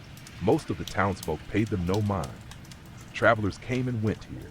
Sailors, traders, fugitives. Questions were not asked. They found a tavern to sit out the day. It was warm, the hearth burning low, the scent of stewed fish and smoke thick in the air. Hal sat near the fire while Magda leaned against the window watching the harbor through a thin, greasy pane. "We're really going," she said softly. Hal didn't respond right away. He stared into the flames. "Aye. Do you think we'll be free?" He turned to her. "I don't know." She smiled faintly. "At least you're honest." They spent their remaining coin on dried meat, a flask of watered wine, and 2 wool scarves to cut the sea wind. By the time dusk fell, the sky had darkened into a cold gray bowl, and the clouds hung low, heavy with unshed rain. At the pier, the crew began loading the final crates, salted fish, casks of oil, a few sealed barrels that no one looked too closely at. Marnin stood on deck, barking orders in a voice worn thin by wind and years. Hal and Magda approached without speaking. He handed them a roll of cloth, bedrolls, and pointed toward the ship's lower deck. They crossed the gangplank together, step by step, the wood creaking beneath their boots. And then they were aboard. Below deck, it was cramped and dark. The sleeping area was little more than a row of cots pressed against the hull, the air heavy with the smell of rope, sweat, and the faint, bitter tang of old seaweed. Hal sat on the edge of one cot, rubbing his hands together. Magda lay back on hers, arms folded beneath her head. "Feels strange," she said. "What does?" "Not being chased." Hal chuckled once, though it came out more like a sigh. "Give it time." They lay in silence for a while, the gentle rocking of the ship beginning to lull them into a half-sleep. Then the bell rang, once, twice. Departure. On deck, the crew moved like shadows, unfastening lines, raising sails. The wind had picked up, cold and sharp, snapping the canvas like thunder. The ship groaned against the dock, tugging at its moorings like a restless animal. Magda stood by the railing, hair whipping around her face. Hal joined her, hands on the salt-worn wood. Together, they watched the land drift away. The town shrank behind them. The hills faded. The road they had walked became no more than a line lost in distance. And beyond it all, Wolfstead. Just a memory now, a bruise in the past. They sailed through the night. The stars above were unfamiliar, spread like shattered glass across the black. The moon rose late, its pale light turning the waves silver. Hal stayed on deck long after the others had gone below. He felt the ship's rhythm beneath his feet, the deep pull of the sea like a heartbeat not his own. Magda returned beside him just before dawn. Her face was tired, but softer. "We did it," she said. Hal nodded slowly. "No more hiding, no more fear." She leaned on the railing. "We should give ourselves new names," she said suddenly. Hal blinked. "What? New names for new lives. No one knows us out here. We can be anyone." He considered it. "Then who are you?" Magda thought for a long moment. "Someone who sleeps without a blade in her hand." He smiled. "That's a good name." She nudged his shoulder. "Your turn." Hal looked out at the endless horizon and whispered, "Someone who walks without looking back." The wind rose behind them, pushing the ship eastward, and as the sun broke the horizon, warm and golden at last, Hal and Magda stood together at the bow, two shadows finally stepping into light. The sea stretched out like a great sleeping beast beneath a sky that softened into blue. Days passed without storm, and the ship moved steadily, cutting across gentle waves as though the wind had finally decided to favor the lost. Hal and Magda kept mostly to themselves, sleeping during the day in the belly of the ship, rising in the quiet hours when the crew grew still and the stars leaned low over the mast. Each night was different. Each night was the same. On the third evening, Marnin invited them above deck as the last light faded. He wasn't a man of many words, but there was something unspoken in his gesture, something like respect, or maybe just wariness shared between those who carried too much behind their eyes. They joined him near the helm, wrapped in their cloaks, standing in silence as the sea turned black, and the constellations revealed themselves like scattered fire across velvet. "She's a good ship," Marnin said, almost as if speaking to the night itself. "Fast, steady, doesn't like the northern currents much, but she listens." Magda looked at him sideways. "You talk about her like she's alive." Marnin grunted. "A ship's more alive than most men, and she never lies." Hal leaned against the railing, gazing at the water's surface. "What's east of here?" he asked. "Depends how far you go," Marnin replied. "Villages, ports, a few islands no one's charted properly. Eventually, empire lands, with courts and silver roads, but I don't take her that far." "Where do you go?" "Where I'm paid." The silence returned, comfortably this time. That night below deck, Magda sat cross-legged on her cot, her fingers tugging gently at a fraying seam in her cloak. "I keep thinking," she said softly, "what we'll do when we land." Hal looked up. "First thing?" She nodded. He considered it. "Buy bread that isn't stolen." She smiled. "I was thinking more like get a room, a place with shutters, and maybe a roof that doesn't leak." "That too." She tilted her head. "Do you ever wonder what it would have been like if we'd never stolen that coin?" "All the time. And I think I'd be dead by now." She didn't argue. On the fifth day, the sky changed. Clouds thickened, heavy and low, and the air grew sharp, as if the sea itself had taken a deep breath and was holding it. Marnin barked more orders than usual. The sails were trimmed, ropes checked. No one laughed that evening. Hal stood at the bow with Magda, watching the distant horizon. "It's coming, isn't it?" she said. He nodded. By nightfall, the wind began to howl. The storm struck just after midnight. It came without lightning, but with waves like fists and wind like a scream. The ship groaned and dipped, timbers creaking, every board straining to hold itself together. Hal and Magda were thrown from their cots more than once, clutching to beams and netting in the hold as the world pitched and rolled. Above, feet pounded the deck, voices shouted into the wind, and Marnin's orders rang out like drum beats. The sea had turned cruel, unforgiving, alive. By dawn, it was over. The sky was pale again, the sea exhausted, but not without cost. One of the crewmen was gone, swept overboard in the dark. No one spoke of it. They simply folded his cloak, set it gently in the water, and watched it vanish. Hal stood near the stern, silent. Magda joined him, her hands tucked into her sleeves. "Do you think he had a family?" she asked. "Everyone leaves someone," Hal replied. She nodded, then said nothing more. They drifted for 2 more days. Food grew sparse, water was rationed, but the sky remained clear, and the wind, though soft, returned. And then on the 8th morning at sea, land appeared, a thin line at first, low and dark on the horizon. But as they drew closer, it sharpened into a jagged coast, lined with forests and cliffs and a harbor so still it seemed carved from glass. The ship sailed into the cove without fanfare. No one waited. No banners flew. It was not a city nor a port, just a quiet village nestled against the rocks, smoke rising from a few chimneys, boats bobbing in silence. Marnin lowered anchor and turned to them. "This is as far as I go." Hal and Magda stood at the railing, staring at their future. It was smaller than they had imagined, but it was theirs. They stepped onto the dock, their boots touching new earth. No one greeted them. No one asked their names. They walked up the sloping path toward the cluster of houses, the sea behind them whispering a slow farewell. They did not look back. There was no need.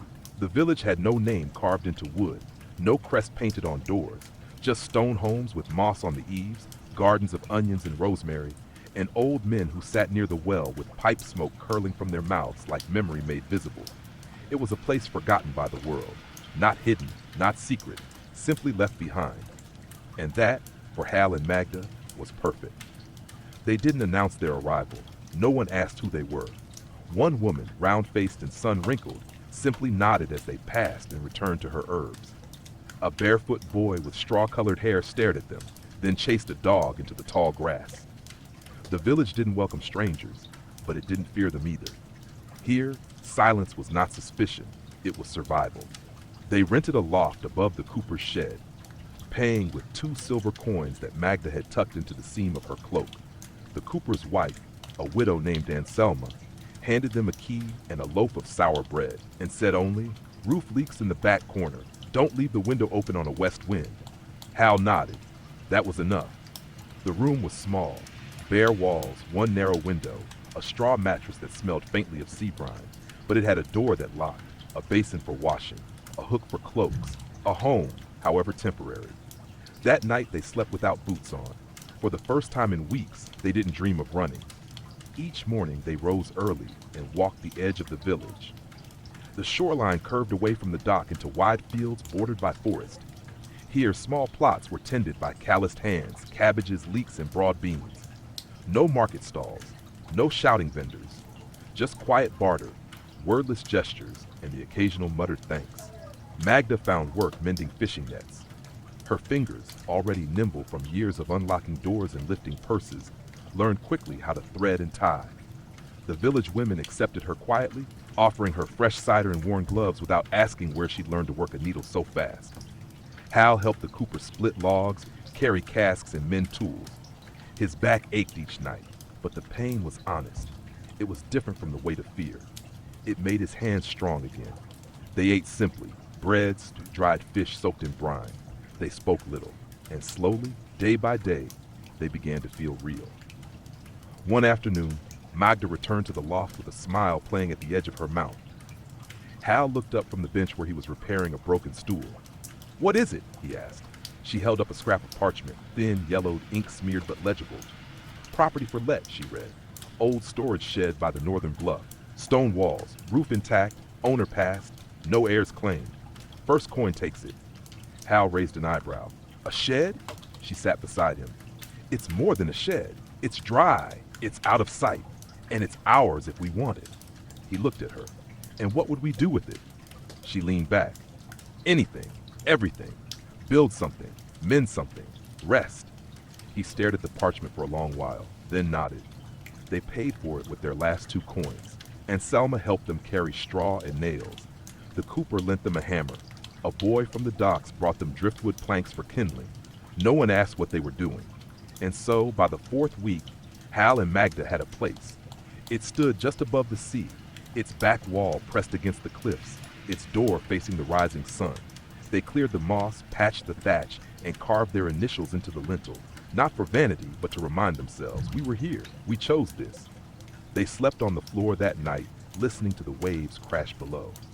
Autumn thickened. The trees turned gold. The air grew thin. Hal gathered firewood each morning. Magda cured meat with herbs the old women taught her to find. They traded labor for flour, nets for soap, eggs for wool. And sometimes at dusk, they would sit by the sea and speak of things long buried. The merchant's house, the ring they never sold. The boy in Wolfstead. Each memory brought a silence after it, but it was no longer a silence of shame. It was remembrance, and that, too, was necessary. One evening, a girl from the village came running to their shed. Her braids flapped behind her like ribbon in the wind. "There's a rider," she said breathlessly. "Black cloak, roadside. He's asking after travelers." Hal and Magda exchanged a glance. No panic, no racing pulse, just a look. They followed the girl down the path toward the village edge, and there under a gnarled tree stood the rider. Not armored, not cloaked in blood and duty, just a man with a tired horse and a scroll bag slung over one shoulder. He looked up as they approached. "You Hal?" he asked. Hal nodded. The man pulled a sealed letter from his bag. "From Braddon's Hollow. Scribe sent it. Said it took months to track you. Had to ask a ship captain, then a priest." He handed it over, tipped his hat, and rode on. Magda watched the dust settle behind him. Hal stared at the seal, then broke it. Inside was a simple message. The warehouse on the riverfront, their warehouse, had been seized by the crown. No charges laid, no accusations, just a line, property reclaimed under royal ordinance. Magda read it, then folded it carefully. "Well," she said, "it's gone." Hal tossed the parchment into the fire. It curled, burned. "Let it be," he said. That night they walked the cliffs as the sky bled into stars. They spoke of planting something in the spring, of teaching the children to read, of building shutters for the back wall before winter came. And as they sat on the edge of the world, wind in their hair, the sea breathing below, they said nothing more of Wolfstead, nothing more of knights or rings or names, because those belonged to the past, and the past at last had been left behind. Winter crept in without ceremony. One day the sea was silver and soft, the sky wide and bright. The next, frost feathered across the window pane of the stone shed, and the wind howled like a creature pacing just outside the door. The village didn't panic. It simply shifted. Doors were latched tighter, cloaks thickened, and the smoke from every chimney became a permanent fixture against the gray sky. Hal and Magda had prepared as best they could. The walls of the shed were now lined with cloth and driftwood, the roof patched with tar and bundled reeds. A small stove had been built from salvaged brick and clay, the pipe rising through the corner like a watchful eye. Each night they fed it scraps of wood and bramble, listening to the wind rattle the stones. They did not fear the cold. They had known colder things. Hal spent his days chopping wood with the cooper, stacking it in neat piles that ringed the village like small fortresses. His hands blistered, then calloused. His back ached, but he moved with purpose. No longer to flee, but to stay. Magda worked with Anselma and the weavers, repairing cloaks, sewing mittens, even learning to card wool. Her fingers still bore the reflexes of the thief she had once been, but now they moved with rhythm, not stealth. There was no coin exchange, only barter. But here, value was not measured in silver. It was measured in bread, in warmth, in presence. As the first snow fell, a quiet sort of peace settled into them. Each morning they woke before light. Magda brewed bitter tea from dried roots, while Hal stepped outside to breathe in the sharp, clean air. The shed no longer felt borrowed. It belonged to them now. The floor bore the scuffs of their boots. The table was worn at the edges from their elbows. Their cloaks hung side by side near the fire. At night, they sat close. Sometimes they spoke. Sometimes they didn't need to. One night, Hal pulled a knife from the shelf and turned to the wooden beam near the door. "What are you doing?" Magda asked, watching him. "Leaving a mark," he said. He carved, slowly and carefully, a simple sigil, two arcs facing inward enclosing a star. "What is it?" she asked. He smiled. "A reminder that we're not ghosts." One morning in late frost, Magda found a boy crouched outside the shed. No older than 10, he was wrapped in rags and holding a loaf of stolen bread so tightly it had begun to crumble in his hands. His eyes were wide with fear, his cheeks hollow. Hal knelt down slowly. "We're not going to hurt you," he said. The boy didn't move. "What's your name?" Magda asked. "Nothing." "Where are your people?" Still nothing. Then, quietly, gone. They took him in without question, fed him stew, let him sit by the fire. He didn't speak for 2 days, but on the third, he pointed to the carving Hal had made on the beam and said, "That's a good mark." His name was Tam. The villagers didn't ask why the boy stayed. They simply began to nod at him in the street. A baker left an extra roll on the counter. An old fisherman gave him a pair of patched gloves. In a place where everyone had once lost something, no one questioned the act of keeping someone safe. Hal taught Tam how to swing an axe. Magda taught him how to sew straight seams. He was quiet, but his eyes softened with each day. And slowly the shed grew warmer, not from the fire, but from the rhythm of belonging. That winter, the sea froze at the edges. Gulls walked instead of flew. The world shrank to firelight and breath and the sound of soup boiling. Hal woke one night to the sound of wind howling harder than usual. He rose from the mattress, stepped to the window, and saw the snow falling in thick, relentless sheets. Magda stirred behind him. "Storm?" He nodded. She sat up, wrapped a blanket around her shoulders, and came to stand beside him. Tam, curled near the fire, slept on. "It's a hard world," she whispered. "Yes," Hal said, "but we're not running from it anymore." They stood in silence, watching the snow erase the lines of the earth. And in the morning, when the world was all white and the wind had died, they stepped outside together and left fresh footprints in the unbroken snow. There was no word from the past, no rider, no letter, no whispered name through the trees. Only the soft hush of snow on wood, only the quiet, only the now. And in that stillness, Hal realized he was no longer surviving, he was living. Spring came slowly, like a shy guest at a long-abandoned door. At first, it was only the sound, the soft drip of thawing snow from rooftops, the trickle of water slipping through the hard-packed earth. Then came the scent of green things hidden beneath the frost, and finally, the color. Tiny shoots of grass, timid buds on bare branches, yellow flowers stubbornly pushing through cracks in stone. Hal stood outside the shed one morning, sleeves rolled to his elbows, hatchet in hand, watching steam rise from the woodpile. He could feel the change in the air, not warmth exactly, but the promise of it. The land was waking up. Magda appeared behind him, brushing flour from her hands. "Anselma says the hens are laying again," she said. "Wants to trade 6 eggs for a spool of wool." Hal nodded. "Fair." She tilted her head. "You sound like a villager." "I am," he replied, smiling. "Sort of." Tam ran barefoot now, chasing bees and catching frogs with his hands. He had grown over the winter, no longer the silent, starved shadow they had found in the snow. He spoke often, sometimes to them, sometimes to himself, and sometimes to the sky. Magda taught him his letters by scratching them into a slate tablet. Hal taught him how to build a snare and how to spot a fox's trail through grass. The boy absorbed everything like dry ground drinking rain. One morning he asked, "Were you always here?" Magda glanced at Hal. "No," she said. "We came from far away." "Why?" "To find a place to stop." Tam thought about that. "Then I hope you never leave." The villagers began to speak to Hal more. They asked for help with roof tiles, fence posts, carrying water from the spring. They didn't ask where he had come from. They didn't ask what he had done. They only asked if he would lend a hand, and then offered bread and thanks in return. One evening, the cooper's son offered him a carved walking stick, not because Hal needed it, but because he thought it looked like something a good man should carry. Hal accepted it with a strange tightness in his chest. That night, by the fire, Magda found him turning it in his hands, again and again. As the thaw deepened, Magda cleared a space behind the shed and began to dig.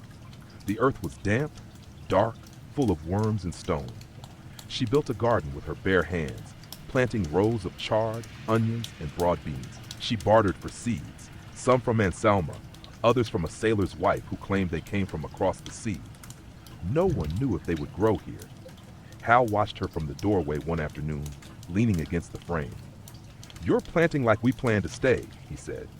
She looked up at him, her hair tied back with twine. "We do." One night, the village gathered near the well. A musician had come from a town inland, an old man with a bent back and a lute strung with horsehair. He played songs in a language none of them knew, but rhythm needed no translation. There was dancing, laughing. Wine passed from hand to hand. Magda danced with the baker's daughter, her eyes sparkling in the firelight. Tam spun in circles until he fell down laughing in the grass. Hal sat beside the cooper, who slapped him on the back and told him a joke that made no sense, but Hal laughed anyway. He looked at the sky, and for the first time in his life, he didn't wonder who might be coming down the road. Later, as the embers died and the village dimmed into sleep, Hal and Magda walked the path home together, Tam already dozing in Hal's arms.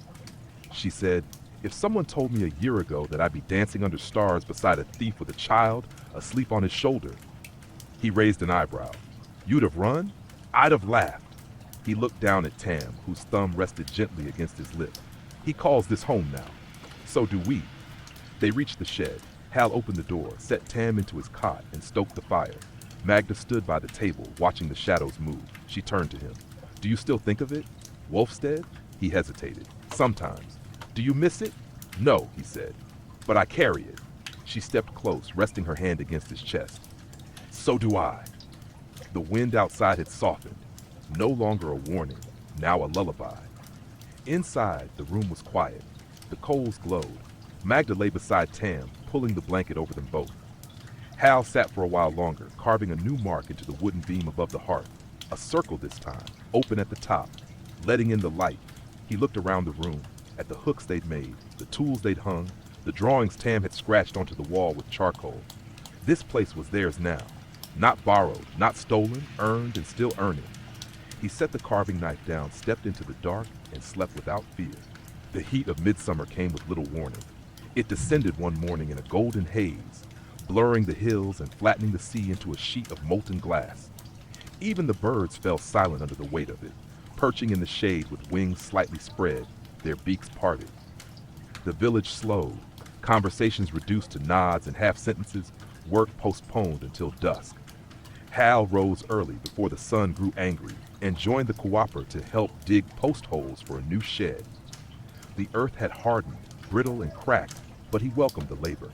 His body no longer ached in protest. It moved as it should, steady and sure. Sweat clung to his skin, salt drying on his collar, but the rhythm of work calmed his mind. At midday, he returned to the stone shed, where Magda was stirring a cool lentil broth beneath the open window. Tam sat nearby, carving something with a dull knife into a sliver of driftwood. The boy looked up and grinned as Hal entered. "Fish," he said, holding up the rough carving. "See? It was lopsided and far too small for its tail, but it was a fish all the same." Hal ruffled his hair. "A fine catch." As the sun sank and the shadows stretched long across the hills, the village gathered by the water's edge. Children ran barefoot into the tide, splashing and shrieking. Women peeled potatoes and chopped herbs while men hauled fish in from small skiffs. It was the day of the summer feast, an old tradition kept more from habit than belief. No prayers were offered, no banners raised, only food, laughter, and the gentle clatter of plates on stone. Hal helped stack wood for the fire pit. Magda arranged bowls on a long, crooked table. Tam carried water in a pail twice his size, sloshing it half empty by the time he returned, grinning from ear to ear. That evening, smoke curled upward in lazy spirals, and the smell of charred fish mingled with baked apples and wild rosemary. The villagers told stories, some true, most not. A woman claimed she'd once seen a whale as large as a church. A boy insisted there was a treasure buried under the oldest tree in the village. Tam listened wide-eyed, perched between Hal and Magda, his mouth full of roasted carrot. When it was Hal's turn to speak, he hesitated. Then, quietly, he began. He told the story of a boy in a town called Wolfstead, a poor town, a cruel town, a boy who had no family, no name worth repeating, only a hunger that grew louder than his thoughts. He told of stolen bread, cold nights, the stocks, and the sound of gallows being built. He did not speak of himself, but he didn't need to. The villagers listened in silence, their eyes not judging, only receiving. When he finished, the fire cracked softly, and someone passed him a cup of cider. No questions were asked, no pity offered, only understanding. Later, Magda walked the shore alone, her feet bare, her hands tucked into her sleeves. Hal found her sitting on a flat stone, watching the moon rise over the still water. She didn't turn when he approached. "You ever wonder what would have happened if we never left?" she asked. "All the time," he said. "And I think I'd have stopped breathing," he replied, "but my body wouldn't have noticed." She nodded. "That place never let you dream." "No," he said, "but this one does." They sat side by side, their shoulders touching. A breeze stirred Magda's hair, carrying the scent of salt and ash. After a while, she said, "Tam asked me today if we were his parents." Hal blinked. "What did you say?" "I said no, but that we loved him like we were."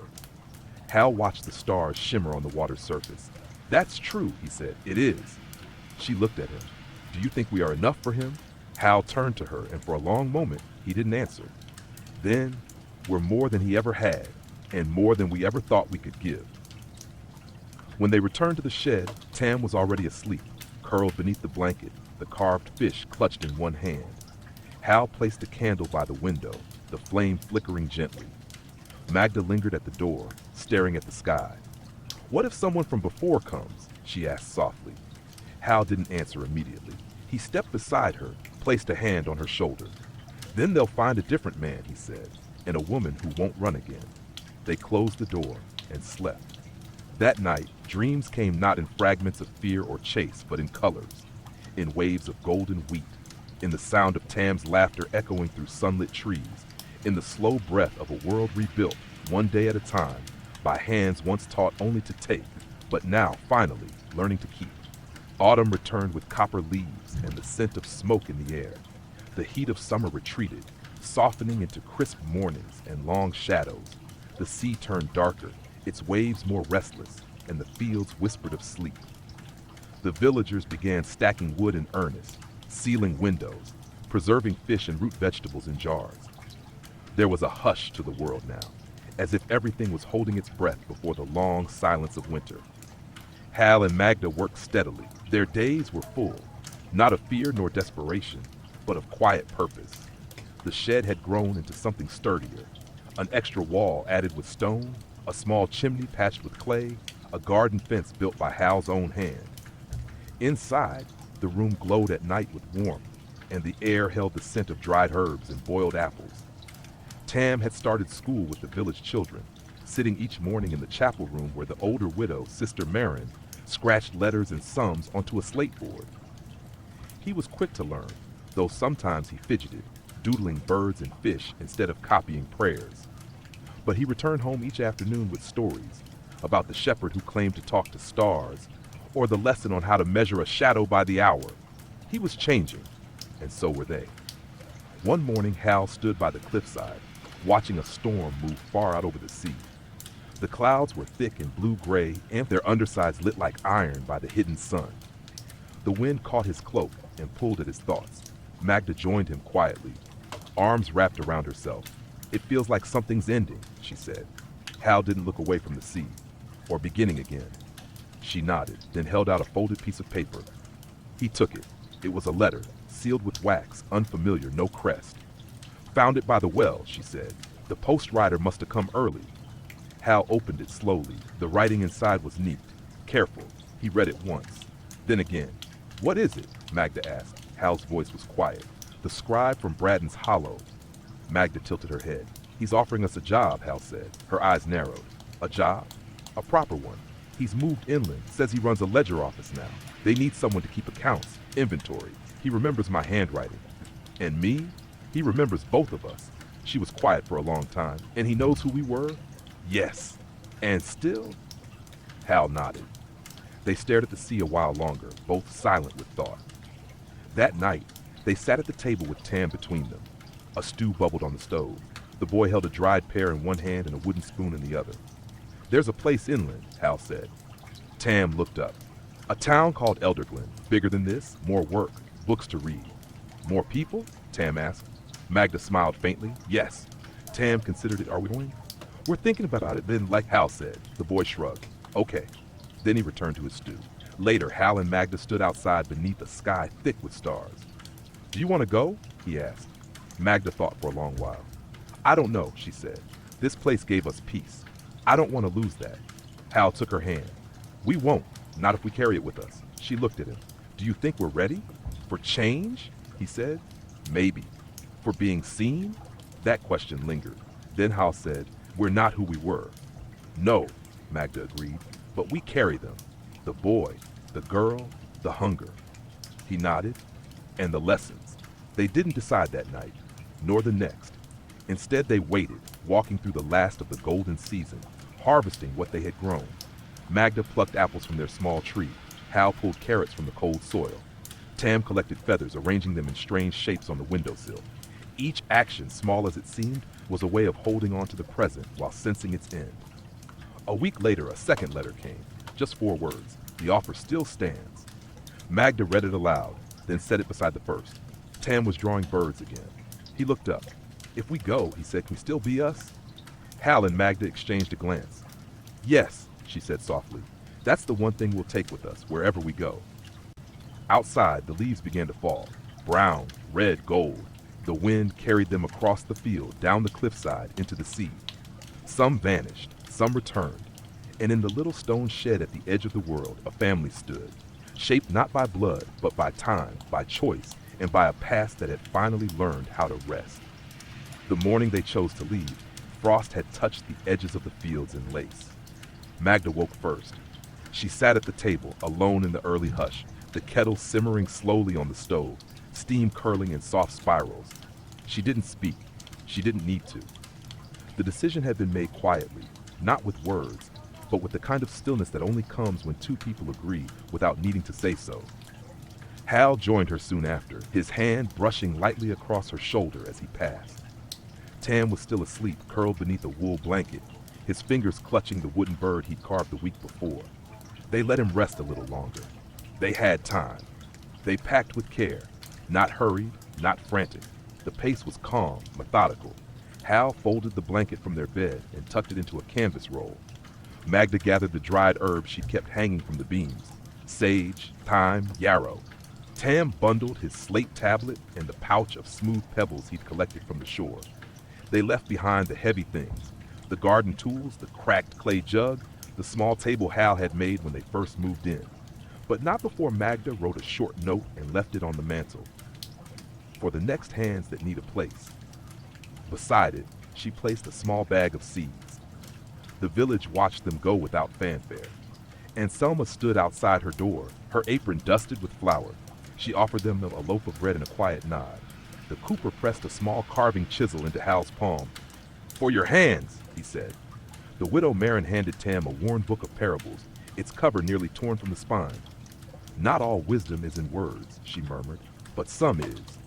No one asked where they were going, only that they go well. The road away from the sea curved through golden fields now turned brittle with cold. The path was familiar, yet wholly different from the one they'd taken so long ago, when they were fugitives hiding from shadows. Now they walked upright, eyes forward. Tam walked between them, skipping now and then to keep pace. What's Elderglen like? He asked. Magda smiled. Busier. Louder, Hal added. More people, more buildings, markets and bells and books. Tam wrinkled his nose. Do they have trees? They have trees. And rivers, and bridges, and stars? Magda looked up. The same ones we had here, she said. He nodded thoughtfully, satisfied. By mid-afternoon, they reached the edge of the forest. The sea was gone from sight now, hidden behind hills and memory.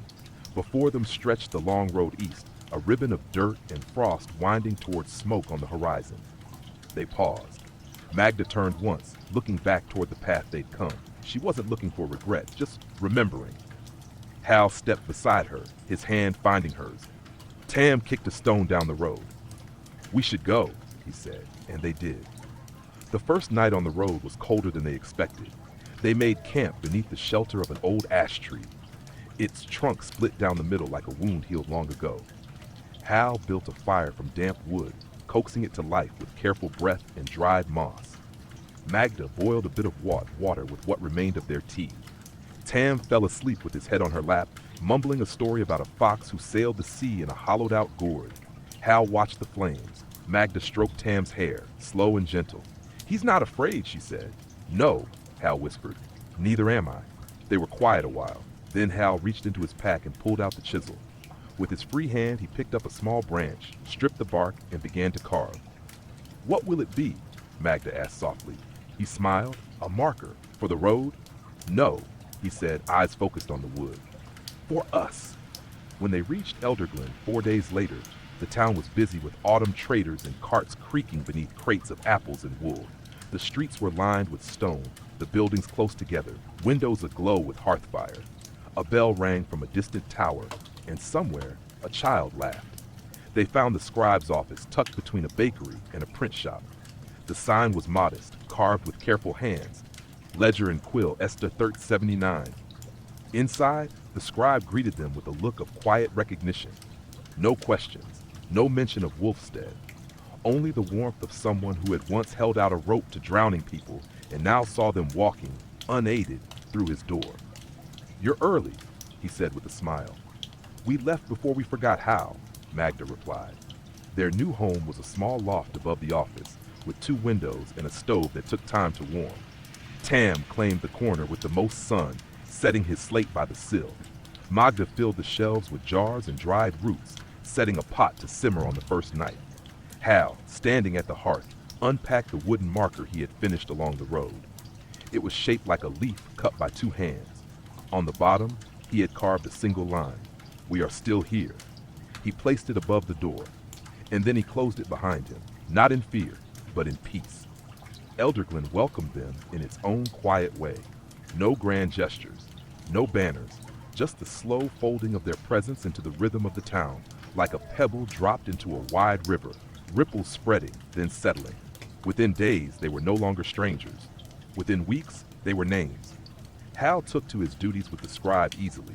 He had always possessed a methodical mind, a quiet precision. He copied inventories, logged shipments, balanced tallies with a steady hand. He liked the silence of the ink and the clarity of the ledgers. There were no secrets in numbers, no lies that couldn't be unraveled.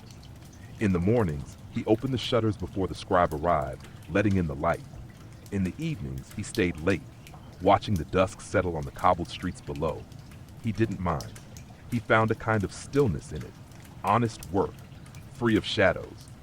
Magda, on the other hand, brought life wherever she moved. She began helping the apothecary, a soft-voiced woman named Lyra who limped from an old injury. Magda organized jars, dried herbs, learned the names of tinctures and roots. Her hands, once skilled at slipping coins from strangers, now measured salves and tied bundles of lavender with perfect knots. She still moved with quiet purpose, but now her gaze met others without suspicion, and the town warmed to her. She laughed more easily and trusted the echo. Tam, of course, flourished. He became a fixture at the schoolhouse, seated near the window with his feet swinging and a dozen questions always bubbling beneath his breath. He befriended a boy named Jono and a girl named Mira, and together they roamed the alleys and fields, inventing games, chasing cats, carving sticks into swords and ships. He never asked when they would leave. Not once. This was home, and he knew it without needing to be told. One afternoon in late autumn, as leaves swirled through the town square and the scent of mulled cider drifted from open windows, Hal walked past the print shop and paused. Inside, the printer, a wiry man named Thatch, was setting a new poster into the display. It read, "Council seeking record keeper for winter sessions apply within. Preference for prior ledger work." Hal stood for a moment, considering. He had not been part of anything official in years, not since Wolfstead. Not since he was a name people whispered, not welcomed. But now no one flinched when he approached. No one asked about old scars. They saw a man with ink-stained sleeves, polite and steady, a man with a place. He pushed open the door. That evening, he told Magda. She stirred the stew slowly, then smiled. "You'll do well," she said. "You always had a better memory than me." He leaned against the doorway. "Do you think we're too settled?" She looked up. "Do you want to be?" He shook his head. She returned to stirring. "Then we're not." Winter came sooner in Elderglen. Snow fell on the rooftops like breath held too long. Frost painted every window in lace. Tam's cheeks were red with cold and joy each day, his laughter trailing behind him like smoke as he ran through the square. Inside the loft, the stove burned hot. Books lined their small shelf now, parchments copied from the school, poems borrowed from the chapel library. Magda hung dried oranges by the window, and Hal placed his carving tools in a neat row above the hearth. One evening, as they sat by the fire, Tam curled against Magda's side, eyes fluttering shut, a book slipping from his fingers. Hal turned to her. "Do you miss it?" he asked. She looked at him. "The running?" He nodded. "No," she said. "I think I only missed the part where we stopped," he smiled. "Then I'm glad we stopped here." She reached over and took his hand. "I'm glad we stopped together." That night, snow fell heavy. Outside, Elderglen slept beneath a quiet sky. And within the loft above the scribe's office, where once there had been only escape, now there was warmth. Now there was rest. And in every breath they took, Hal and Magda wrote a new kind of story. Not one of theft, not one of fear, but of belonging, of rebuilding, of peace earned, not given, and kept. The deep heart of winter settled over Elderglen like a great patient hand. Snow blanketed the rooftops, burying windowsills and fences, softening the world into silence. The market square, once bustling, became a place of quiet footsteps and bundled coats. Fires burned long into the night, and breath curled in the air like ghosts during morning walks. But inside the homes, warmth gathered, not just from wood and flame, but from habit, from closeness, from the certainty that they were no longer passing through life, but living it. In the loft above the scribe's office, Hal stirred before dawn. He rose quietly, pulling on his boots, careful not to wake Magda or Tam. The boy lay sprawled across the small cot near the window, one arm flung above his head, the other curled around the wooden fox he'd carved last week. Hal smiled to himself, then stepped out into the chill. The streets were still empty, save for the baker setting a log into his oven and the lamp boy hurrying home, cheeks pink and eyes still sleepy. Hal's breath plumed in front of him as he walked to the council building, keys jingling softly in his coat pocket. The position had become his within weeks, unopposed, quietly approved. No ceremony, just a new chair with his name beside it and a desk waiting for ink and thought. He liked it that way. Each morning, he sat at the wide wooden desk and copied out land records, census tallies, and harvest accounts with neat, clean strokes. The ink was steady, the paper crisp, and in those small acts of order, Hal found a quiet kind of healing. Not from the past, but from the drift that came after it. By midday, the light outside was silver with snow, and Magda arrived with Tam, both wrapped tightly in wool scarves, laughter in their breath. Tam darted into the room with a shout of greeting, dropping a folded paper onto Hal's desk. "It's a riddle! I made it!" Hal took the paper, unfolded it, and read, "I have no voice but speak to all. I write no word but leave a trail. You find me on a frosty pane. What am I?"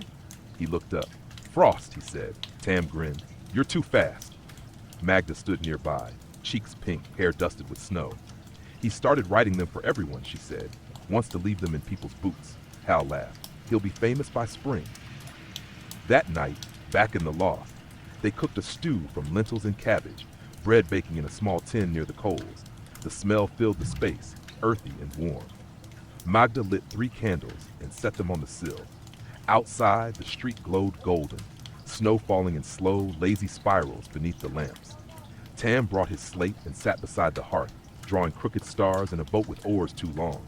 Hal sat across from him, sharpening a new piece of pine for carving. Magda stitched a tear in Hal's glove, her fingers moving slowly, eyes half-lidded. For a long while, no one spoke, but the silence was full, not empty. Later, when Tam was asleep and the fire had dimmed to embers, Magda stood by the window, arms folded. She said, "There was a time when I thought we'd never belong anywhere." Hal came to stand behind her, and now?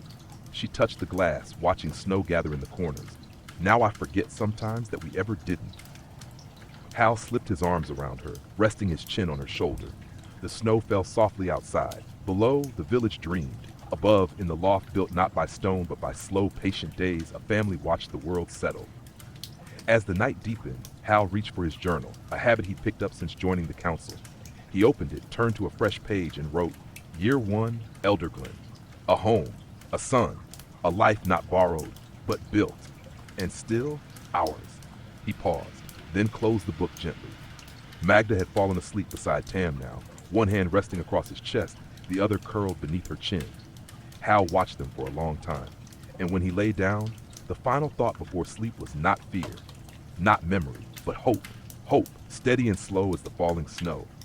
By the time the last snow melted in Elderglen, the town had already begun to change. Spring came not with a roar, but in soft, patient gestures. The first crocus blooming beside a doorstep, the slow trickle of thawed stream water down cobbled alleys, the return of morning birdsong just before sunrise. The villagers opened their shutters wider each day, swept their stoops, and leaned into the wind with sleeves rolled up, as if daring the cold to return. It didn't. For Hal, it marked a full year since the road behind them had closed. He felt it in his hands, steadier now with ink and wood than with rope and coin. He felt it in the way people waved to him without hesitation, the way they waited for him to speak during council meetings, and the way the old town baker pressed an extra roll into his hand each morning without asking for coin. He was no longer a man with secrets, just a man with a history and a future. Magda had taken to working part-time with the apothecary even after the worst of winter's illnesses had passed. She liked the rhythm of the work, the slicing of dried roots, the steeping of leaves, the careful measuring of tinctures. But more than anything, she liked the quiet, thoughtful conversations that came from people who arrived seeking comfort rather than judgment. She'd started writing again, too. Nothing grand, just letters she never sent, bits of stories, poems left unfinished on slips of paper. Sometimes Hal found them folded on the windowsill or tucked inside books. Sometimes she read them aloud to Tam at night, her voice low and slow, shaping the words like stones in a river. Tam turned 11 in the spring. The day was warm and bright, the sky wide and blue. The town gathered near the square where wildflowers had begun to take root between the stones, and a table was laid out with bread, jam, and 2 fruit pies donated by the chapel cook. Tam didn't ask for toys. He asked for stories. So Hal told him one who once lived in a town far away, a town with narrow streets and cold walls. A boy who ran through shadows and lived in silence. But then he said, the boy met someone who could disappear like smoke and laugh like thunder. Together, they ran, not away, but towards something better. And when they finally stopped running, they found a boy with no name and gave him one. And in doing so, they became something else. Not thieves, not fugitives, a family. Tam had listened, chin resting on his folded arms, a soft smile on his lips. At the end, he said, that boy sounds lucky. Hal looked at him and said, he is. Later, as the stars blinked into place above the rooftops, Magda placed a small wooden box in Tam's lap. He opened it slowly. Inside was a compass, brass, worn, the needle still true. It had once belonged to the sailor who helped them flee the coast, Marnin, a man of few words and silent kindness. I thought you might need it, Magda said, brushing Tam's hair from his forehead. Not to find your way, but to remember you've always had one, Hal added. Tam didn't speak. He just held the compass to his chest and nodded. That spring, a traveler passed through Elderglen, a woman in a faded green cloak with silver rings on her fingers and a heavy satchel slung across her back. She stayed at the inn for only a night, but word spread that she was a map maker, a real one from the old guilds in the capital. She sold no maps. She didn't draw in public, but she asked questions about names, about places, about pasts. Magda saw her once, at the apothecary, examining a vial of anise oil. Hal saw her later, buying ink at the scribe's shop. Neither spoke of it until she was gone, and when they did, it was only to say, she wasn't looking for us, and to believe it. On the first warm evening of May, Hal carved a new mark into the doorframe of the loft. Tam sat nearby, watching, chin on his knees. What's this one mean? The boy asked. Hal paused, then said, it's not a word. Then what is it? A promise. Tam tilted his head. From us to you, Hal said, brushing away the wood dust, that no matter where you go or who you become, you'll always know where you came from. Tam smiled. And for a moment, the room was full of nothing but the smell of wood, the sound of fire, and a boy's quiet heartbeat. Later that night, Magda stepped onto the rooftop, where the stars were close and the wind carried the scent of wild herbs from the hills. Hal followed. They stood side by side, not needing to speak, not needing to name the years between where they'd been and where they now stood. At last, Hal said, "You ever think we'd get this far?" Magda smiled faintly. "No," she whispered, "but I'm glad we did." He took her hand, and together they watched the stars above Elderglen, not as fugitives, not as ghosts, but as people who had chosen to stay. Summer returned to Elderglen, wrapped in golden light. It poured through the narrow streets, danced on the cobblestones, and set the rooftops glowing like embers at dusk. The river that bordered the southern edge of the village ran full and clear, lined with reeds that whispered in the breeze. Children darted between homes, barefoot and sun-warmed, their laughter drifting upward with the scent of bread and earth. Hal's days began earlier now. The council trusted him with more than numbers. He listened to disputes between farmers, helped write trade agreements with neighboring towns, and even drafted a petition for repairs to the village bridge. His voice, once hidden in alleyways and silences, now lived in ledgers and town scrolls. Clean, respected, permanent. Each morning he still walked the same route, past the bakery, across the square, beneath the high tree where Tam liked to sit with a book in the afternoons. Sometimes the villagers greeted him by name, sometimes with a nod, and sometimes with quiet appreciation, as though he were part of the village itself, woven into it. He no longer counted his steps. He no longer listened for pursuit. Magda had become a familiar presence at the apothecary. When Lyra fell ill that summer, it was Magda who ran the shop for nearly 3 weeks, mixing salves, boiling willow bark, steeping elderflower teas. Her hands, once steady from picking locks and cutting purse strings, were now steady for healing. She never called herself a healer, but those who came to her left lighter, soothed by her voice, her attention, her patience. Sometimes, in quiet hours, she wrote in her notebook, the one she kept wrapped in linen at the back of the drawer. They were not confessions. They were not records. They were seeds, fragments of the woman she had become, stories for no one but herself. Tam grew into the shape of Elderglen like a tree finding its curve toward the sun. He ran errands for the baker, helped the blacksmith organize tools, and once won a spelling contest hosted by the chapel, though he'd never admitted he studied for it. He was curious, kind, and mischievous in the best way, always exploring, always asking questions. One afternoon, he came home carrying a sprig of mint and 3 wild berries in his hand. "For the pie," he said proudly. Magda blinked. "What pie?" "The one I want us to make." So they did. And though the crust was uneven and the berries far too tart, they ate it together on the steps of the loft as the sun dipped low behind the trees. At summer's height, Hal received a letter. It came from Braddon's Hollow, delivered by a traveling merchant. A simple message from the old scribe. "I heard. Elderglen suits you. I thought you should know. Wolfstead was renamed last spring. New steward, new laws. The stocks are gone. They built a school where the gallows stood." Hal read it 3 times. Then he passed it to Magda. She said nothing, only smiled, and burned it in the heart. On the last night of summer, the town held its lantern festival. Small paper boats were lit with candles and set adrift down the river. Each one carried a wish or a memory or a name. Tam had made 3, one for himself, one for Magda, and one for Hal. They stood on the bridge, the stars soft above, and released them. Hal's lantern rocked gently as it drifted, its flame flickering, its light rippling across the water. "What did you write?" Magda asked. Hal shook his head. "You're not supposed to tell." She smiled, nudging him. "Still superstitious?" "No," he said, "just grateful." She looked at him and understood. Later that night, after the crowd had faded and the last lanterns vanished downstream, Hal sat alone on the loft's small rooftop, carving another token into wood. A circle, open at the top, a line beneath it, like a seed growing. Magda joined him after a time, resting her head against his shoulder. "What will this one mean?" she whispered. He didn't answer right away. "Then, that we came from shadow and chose light." She nodded, and they sat there beneath the stars of their second summer, holding hands, breathing in the soft wind of a world that no longer chased them. Not every story ends in peace, but theirs had found it. And for the first time in their lives, they didn't need to know what came next. Because now at last, they had everything they'd stolen, dreamed of, fought for. A name spoken without fear, a place that would remember them kindly, and a life not survived, but lived.